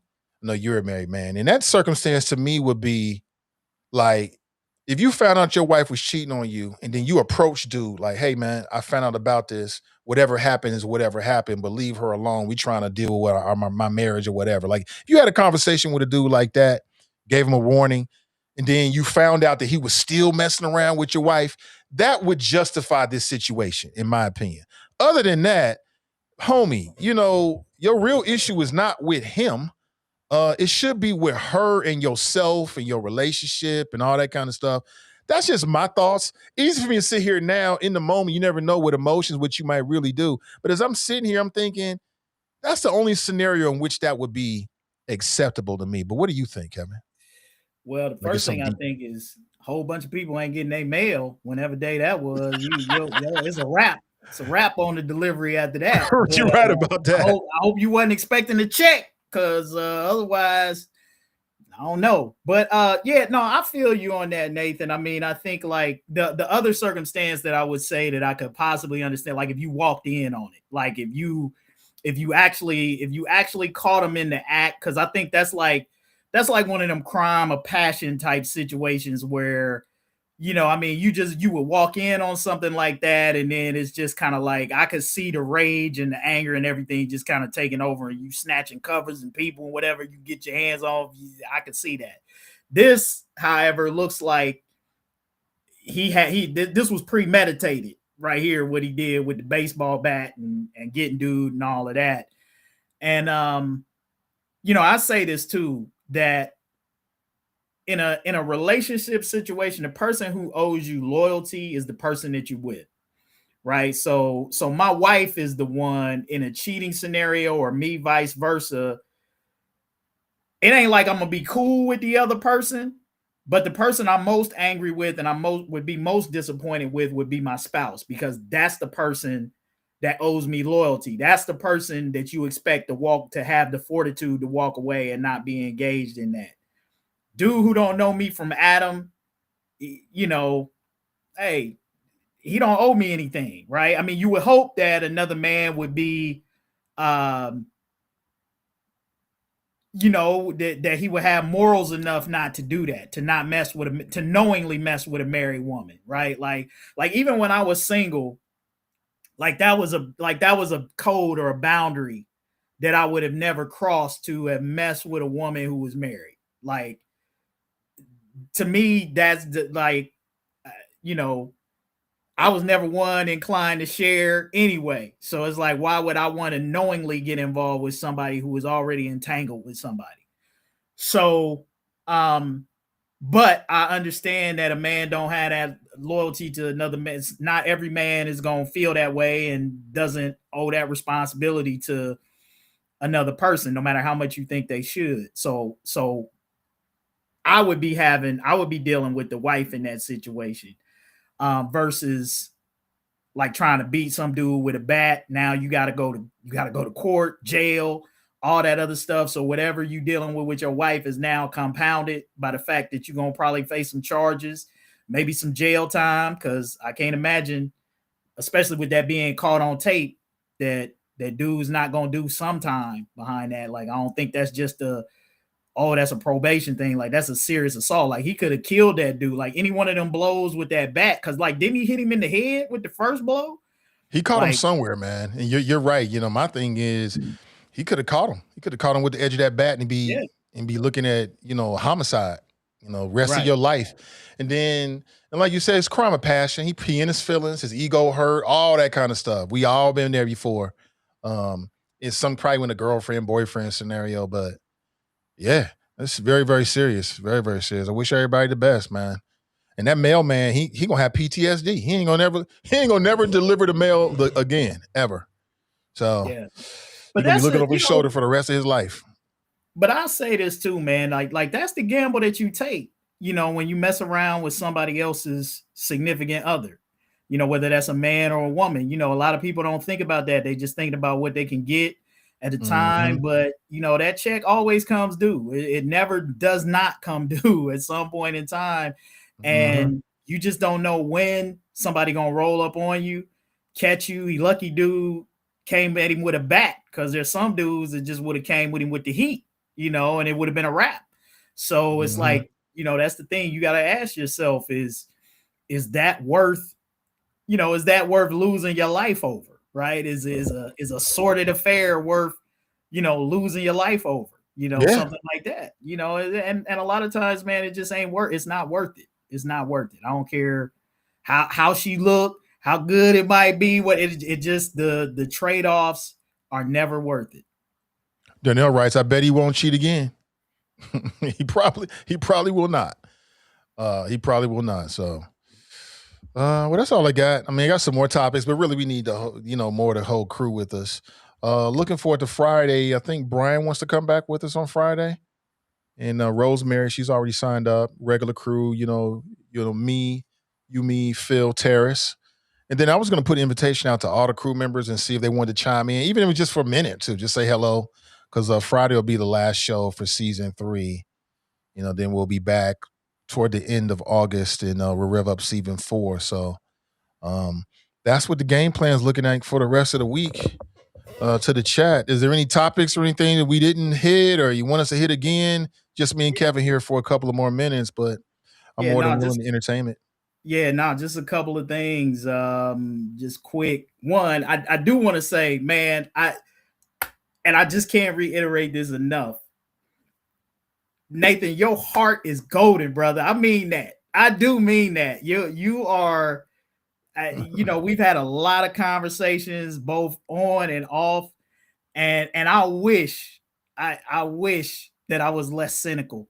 I'm trying to work on it, bro. But 30 years in the media game and seeing a lot of what I've seen has just made me just very, very cynical about a lot of things, and I try to work on that daily. But I know when we get in the ring on some of these issues, I know you're actually arguing for the right points, and I'm arguing from a point of cynicism a lot of times on some of this stuff. Oh, it makes for a good mix. Yeah, man, it's a good conversation. Yeah. If we agreed all the time, we do it. If we naturally agree, we agree. If we naturally disagree, we disagree. Yeah, Tony, for sure, man. I will make sure I send you the link again. It's the same link, but I'll send you the link. You want to stop in for sure. Terry Rice, you good, Kevin? Yeah, Kevin is golden. We good. Having a good time with it. And, I got mixed feelings about this break. On one hand, I'm like, yeah, I can use a little break. I can do this. I can do that. On the other hand, I'm like, man, there's so much to talk about. And then, we've got a good vibe and a good mix of people. I thought that Brian was great. Yeah. And I don't know Brian like that, but I know him, just being in the city and watching him. But just hearing him talk, I'm like, man, this brother is connected in the city in a way that I'm not. In a way that a lot of people are not. So It'll be interesting to see if he comes back, how he adds to the conversation, that kind of thing. Still looking for more MAGA Republican voices, just to flesh it out. So we can have more well-rounded conversations. For sure. And we not that I'm demographic shopping or anything like that, but we want different voices at the table. We need some transgender voices, more LGBTQ voices, people who are differently abled, the differently abled bodied voice. We're not hearing that on the show. The Native American voice, our Hispanic brothers and sisters, our brown brothers and sisters. So, I mean, there's a lot more folks that we can bring on, and hopefully we can in season 4 and in the other seasons, just so we can have a real well-rounded conversation about these issues where you can hear from a little bit of everybody. You know what I'm saying? You make up your decision. I don't have to be right. I don't have to be wrong, but just hear a little bit here or there. Absolutely. Well, that's one of the things. How long would the break be? About a month, approximately 3.5, 4 weeks, somewhere around there. But that's what I love about the show, though. I mean, I think every time we introduce a new face to the crew, I think it adds something. I think it adds a different perspective. I think it adds different talking points and experiences and background. And I think we just continue to try to build on that, man, and get in who we can get in, who's willing to, people who aren't afraid of the debate, who got something to say and some experience and point of view to bring to the table. That's what makes this, I think, a unique platform and a little bit different is trying to bring these different voices, male, female. You're right. I mean, I got a couple of contacts in the LGBTQ community. I'm going to try to see if they want to come on and be a part of the conversation, Hispanic, Native American voices. I mean, let's try to see what we can do in season 5. And Tony, I know I see my man Tony. Man, look, I don't want to scare you, bro. Tony is like, I've abandoned the voice of reason in season 4. Hey, Tony, I tell you this much, and if you haven't gleaned this yet from 4 seasons of us doing Hot Mic, and I think this is true for most people on here, is that we're all a mix of something. Right? Like somebody in the chat was like, man, in the beginning, Kevin was sounding progressive and Nate was sounding conservative. And then at the end, Kevin was sounding conservative and Nate was sounding progressive. And so I think what's true is we're all a lot of mix of a lot of different things. And yeah, I got some gangster elements to me, so if you get me on the right topic and you get me going, I might sound like Twin on a particular day. I might sound like Twin on a particular day. Just depends on the topic. And so, but I think that's true for all of us, and hopefully if you have difficulty pinning us down and where we are, I think that's a good thing, because I think it shows the complexity of human thought and how alike we all are on some things and how different we are on some things. And I think that, again, I think that that's the richness. To me, I see that as the richness of the show when I'm surprised by something somebody on here says, you know, versus thinking I have them pegged. And it happens. There are times where when Nathan gives the rundown of the show and I'm thinking, get my thoughts together, I'm already, I know what he's going to say. I know what he's going to say. I know where he's coming from. And there's no greater joy that I get than when somebody proves me wrong on that. And when I'm like, oh, okay, I didn't see that. And now Phil's the only one that never happens to. I always know where Phil's coming from. Phil never surprises me. I don't know. Phil surprised me a couple times on. I don't know what it was. A couple takes. What was it? It was something. Something I can't remember. Yeah. Phil. Phil is hilarious, man. Yeah. My wheels are spinning. I was thinking about a couple people. So yeah, man, we put our heads together during that break, and you know, hopefully come back and add a couple more wrinkles. Show's gonna be pretty much what you see, but you know, window dressing here or there, different voices, maybe a couple features here or there, some new stuff, for sure. Vernon writes, I can't imagine Nate ever sounding conservative. I don't know.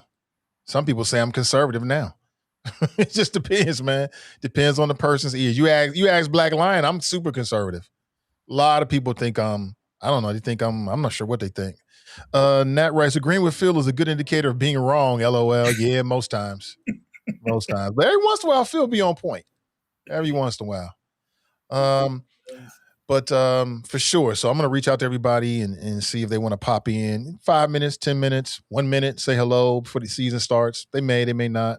Lynn writes, Republicans aren't interested in talking to us. They are not interested in fairness. Okay. For the love of God, please don't place Twin on the panel. He's already been on the panel a couple.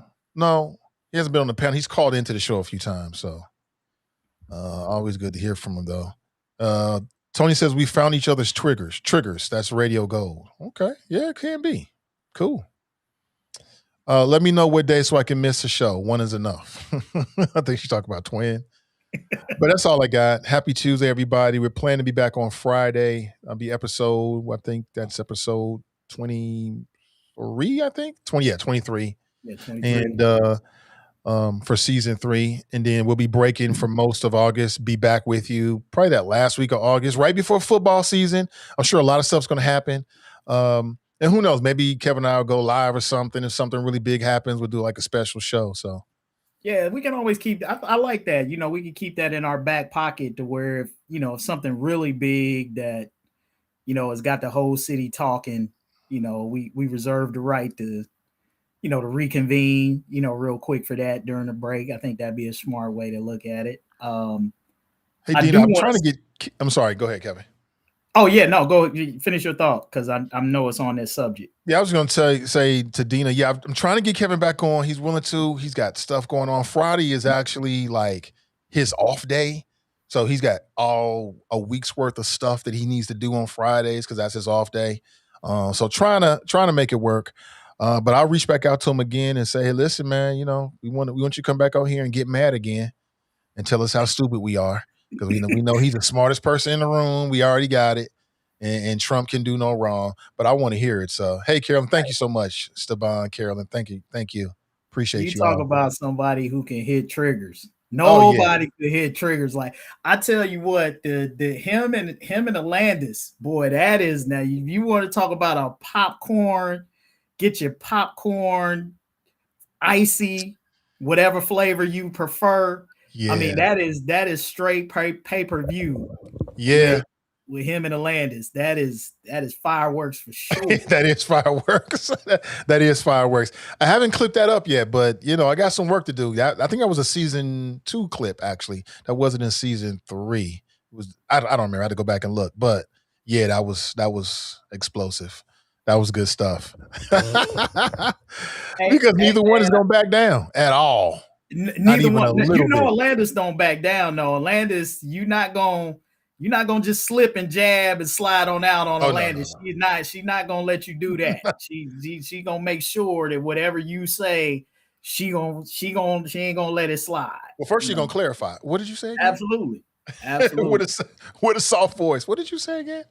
Oh, okay. Yep. And that right, that would be World War III. Alandis versus Kevin G. It would be. It was popping last time they was on, man. I mean, that Kevin ain't been back since then. I mean, he hasn't expressed that he had a. Yeah, I don't think he looks at it that way, but I don't know. He didn't express anything to me. I'm not sure if he would or not. To me, it's just he's just busy. Fridays are a very busy day for him. So anyways, Republican lineup: Rosemary, Twin, Phil, Kevin G, and Terrace. We haven't had Phil's ex-wife on. I forget her name. Remember her? Yeah, was it Elizabeth? Was that her name? I think it was. It was Elizabeth. Yeah, she had some stuff going on. But again, another Republican, white female, not to just break people down the demographics, but in terms of building up a show, sometimes that's how I look at it. But I thought she had some really strong points. Yeah. A lawyer too. Yeah, she brought a lot to the table. So I may reach back out to her and see if she's available. Dina writes, Kevin G is not missed. Come on, just a little bit. I mean, just for the drama of it all. I mean, come on, have a little fun. You know, Archie Bunker come on and he does his Archie Bunker thing. That was cool. Alandis' last appearance nearly made my fantasy file. Okay. She is married though. I will say that. She is married, so I'll let you have your fantasy file all to yourself, Tony. Nothing wrong with that. We all got one. D. Weiss writes, I really like Alandis. Yes, so do I. She's good. Well, that's all I got. Have a great Tuesday, everybody. Thanks, Kevin. Appreciate you, bro. Hey, we'll same thing, man. Hey, I just want to leave you to marinate on this until Friday. And it was on the J. Raj piece. I wanted to slide this in, but I didn't get it in. And I thought that there was an interesting note. You know, you remember when the city said he missed the deadline. They say it was like May 27th. And then they went on to say, but he continued to promote the event. So what I was thinking was, well, if you the city and you see this gentleman is continuing to promote the event after you deny his permit, then why did you wait until the day before to pull the rug out from under? If May 27th was the date that you denied him and you've been seeing him putting out promotions and marketing and all that, don't you think somebody from the city might have pulled up on that brother or whomever and say, hey, man, I'm just letting you know right now, I see you continuing to promote this event. It ain't going to happen. You know, and then maybe he might have been like, hey, no, I got this workaround on it. Maybe there could have been, it seems like to me that, and maybe there were, maybe I'm just not privy. Maybe there were some emails, some phone calls that went on that I'm not privy to. But that to me stood out when that comment that the city made was like, so you saw what he was doing and you allowed it to continue. You allow him to continue to build and promote it instead of just going directly to him and trying to cut that off. And then at the last minute, you pull the rug out. I thought that was a little bit shady. Okay. Oh, Sierra says the city said they tried to work with him about the parking lot event, but they didn't meet basic requirements like fencing. Okay. Yeah. They said some other stuff like a sound stage and all that kind of stuff. And then also they said something about they had concerns that there would be more than 2,000 people there. He was like, nah, it's not going to be more. And it sounds like the city was saying, okay, he's saying that, but what are you doing to make sure, like, I don't know, fencing, somebody at the entrance, at the exit to make sure you don't go over 2,000. You know, like I said, I don't want people, I keeps a rizzle. So I don't want people to take it like I'm anti J-Raj, but I'm not. This is how I feel about it. And I think that if they decide to do it moving forward, it's going to go off without a hitch and it'll be bigger than ever. And I agree with you. I think that that's the more likely outcome, assuming that he or whomever continues to pursue this, that there's just not like that bitterness because of this experience to say, bump that, I ain't doing it no more, or anything like that. But if the idea is to continue to move forward, I think the ruckus that was made. And sometimes you got to have that to move to the next level on both ends, for the organizers to be more on point, and for the city to maybe put a little bit more energy and effort in trying to help make these things happen. Sometimes you have to have these clashes to make it hit. The mayor had a comment too. I was reading in one of the stories where he kind of was like, well, let's forget about the blame game, whatever. Yeah, regardless of the blame, it is important that we do what we can to make sure vendors aren't left hurting from the investments they've made in this weekend. So I've asked our administration to look into what we can do. And in the meantime, I hope, in fact, that food. So like, that's what I was saying about like the compassionate response, right? Like when you were saying like, what do you expect the city like that? Like they did it though. Huh? But they did it. They did exactly what you were asking for. Yeah, I don't know what the aftermath of that has been. I haven't heard back. Like, was every food truck vendor able to get their game off on the weekend, and did anybody take any losses or anything like that? Because to me, like, that was the part that was my point in saying and feeling like the city could. Okay, I would say should, but some people might say, well, that ain't the city's fault. Because you got to do it for everybody. Huh? Well, if the city compensated all of these vendors, because what amounts to, let's say it's a miscommunication, right? Well, they got to do that for every miscommunication in which a business might take on some kind of damages. So if any promoter decides that they're going to promote something outside of the city's policy, the city has to come in just to make things look a certain way and make everybody whole. I mean, I love the idea of it, but you can't just do it for the people in this scenario. You got to do it across the board for anybody. And I don't know that I ever was. I don't know that I was ever in the camp that's like, hey, give cash payouts. Like, what I was advocating for was make a way for the vendors to be able to sell what they had prepared, so they didn't have to take a loss. So I wasn't necessarily all the way on that side. It was like, the city need to come up with some money for these folks. I'm like, make a way for them to make some money. They did. Right? Like, because no matter how you look at it, it wasn't and people can look at this a couple of different ways. It wasn't really the vendor's fault, right? Nope. Maybe you could say it was their fault. Maybe you could say it was their fault by, just putting way too much trust in J. Raj and the organizers and what they said and not doing their own due.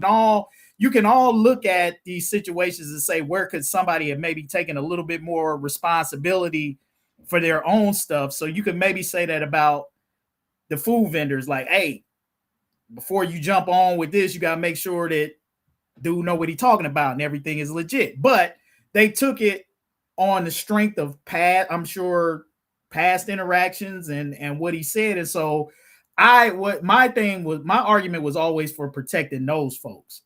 For me, it was kind of less about J. Raj and his personality, although that's not unimportant. It was still about how do you keep these Black businesses, and I'm sure there were probably some white or Hispanic food trucks. I don't know what the compliment was, but keeping those people from taking loss. And so that's where I thought like the compassion side of the city should come in to make a way for them. And so you're saying they did. Sounds like they might have. I'm wondering if anybody took it on the chin. I'm hoping that didn't happen. But that's where I'm like, man, the city, in my opinion, should have done everything possible to make sure nobody who got caught up in this as a vendor took a loss. I had my 40th and my 45th birthday party. The wifey had a bunch of birthday parties at Mix. Man, I wish Mix was around. So, I mean, I have a lot of respect for J. Raj as an entrepreneur and what he's done and what he's trying to do here. But I call balls and strikes. That's it. Period. And with no animus or malice or anything. I mean, that's how I feel about it. So, hopefully people will take it that way, and hopefully he'll take it that way. I'm sure I'll run into him. He may bring it up to me. This radio podcast thing is always funny when you talk about people. Some people will bring it straight up, because it's like the elephant in the room. And other people, you can kind of tell it's in their brain, but they don't really want to say anything. It makes no difference to me. because I never say anything publicly that I can't say privately. So I'm not upset about it, or I'm not going to run from it, or it's how I feel. That's it. And I say it in love. I try to operate the same way. I try not to ever say anything on here or anything that I wouldn't say to an individual's face, even criticism. And I'm also a firm believer, if I'm gonna criticize you and you do something positive, I'm gonna praise you. And if I'm wrong in the criticism, I come back. There have been a few times on this show where I've said some things, some new information came out. I'm like, okay, I gotta apologize. I had some bad information or incomplete information. It happens, when we're reacting to news events and things in the moment, and you're trying to give an honest assessment. That sort of things happen. But I say all the time that what I do for me is never personal, but I get that it is for the people that I write and talk about, right? Like, I understand it's intensely personal because you're talking about their job, their business, their person, their situation. And so what I do is a matter of my job, but it deals with people's lives. And you try to be sensitive for that, as sensitive as you can, and still, do your due diligence of being true to the job that you have to do. But sometimes that, like I said, I can't tell you, there are a lot of uncomfortable situations that I wind up in where, you got to come and face to face with people that you done said some stuff, and, in as many circles as I cross with a lot of people, it's like sometimes, you done said something. There's somebody right there looking you in the face, like, but what I can say is, like you said, I can always rest on the fact that you can rest assured that I would have said the same thing to you. If we were standing eye to eye and you would have asked me, hey, Kev, what did you think about what I did on this? I'd tell you, Yeah, I mean, and that's the test on some levels. If you're not willing to say it, you're talking about somebody and you're not willing to say that same thing. If y'all was in the elevator together, just you and them, then you probably shouldn't say that. You know what I'm saying? Because it's a small world out here. I've told people will reach out and touch you real quick. Real quick. Sure. Just this internet stuff, we all this close away from each other. So I choose my words very carefully. You just try not to be mean-spirited, man. You try to be fair, tell it like it is, but not really just be mean-spirited, about folk. I can say about the most mean-spirited person or the most mean-spirited I am to is probably Donald Trump. Like, Donald Trump, I usually don't pull my punches on Trump. He's about the only one that that I don't at least try to consider individual's feelings when I'm trying to give commentary, because I really don't care. He just gets at me so much. It's like I don't care. Like, because I understand. And again, if I had a chance to talk to him, I would have to get out a lot of what. I mean, he probably wouldn't sit for all of that. Undoubtedly, he wouldn't sit for all of that. But I would get out as much of it as I could. Yeah, I would Mom Domini him. I would. That I figured out how to talk to Trump now from afar. You gotta talk to Trump to the extreme of his ego and what's in the best interest of him. That's it. That's what Mom Donnie's doing. So, Kim writes that her granddaughter is going to school for journalism, 3rd year in Gannon College. That's cool. Awesome. That's cool. Did you go to school for journalism? I did not. I went to liberal arts college in Springfield. And they had journalism courses, but they didn't have a major. So you had to major in like English, with a specialty in journalism was how they categorized it. So English was the overarching thing, but you could specialize in different areas under that. So that's what I went to college for. But what was bigger for me, more than anything they taught me in college, was I went, and during the summers when I would come home, I would work at my hometown paper, and I would just take whatever assignments they wanted to give me. And usually they was like the stuff that the other reporters didn't want to do, you know, festivals, dog shows, whatever, you know, some meeting they didn't really want to cover. But I didn't care because I just wanted the experience. I just wanted to be in the newsroom, like overhearing stuff, seeing how reporters did their job. And, you know, I learned more in the 3 years going back to my hometown paper every summer, you know, working there than I did probably in all 4 years of college and journalism courses. And plus it gave me a body of work that when I graduated, I wasn't just talking about what I knew from a book. I actually had work product that I could show around. So that's what I always tell students, like intern. If you get good quality internships, unless you just absolutely want to go to journalism school, like post-graduation, like some people go get their master's degree in journalism and that kind of thing. Unless you just really want to do that, I always say practical work experience is better than anything that they can teach you in school, because they never teach you in school how to respond when you ask a question and somebody comes back, you know, with something you didn't plan for, right? And asking those follow-ups is just like the human interaction element you can't simulate in a classroom. And so you learn by doing it. And so definitely, if you can get a good internship, I don't care how small the paper is, like everybody think like it's got to, if you can get an internship at an Inquirer or something like, or a bigger paper, great. But take whatever you can get, even if it's just a small town, you know, little community paper, all of that adds up and matters in the end. All right.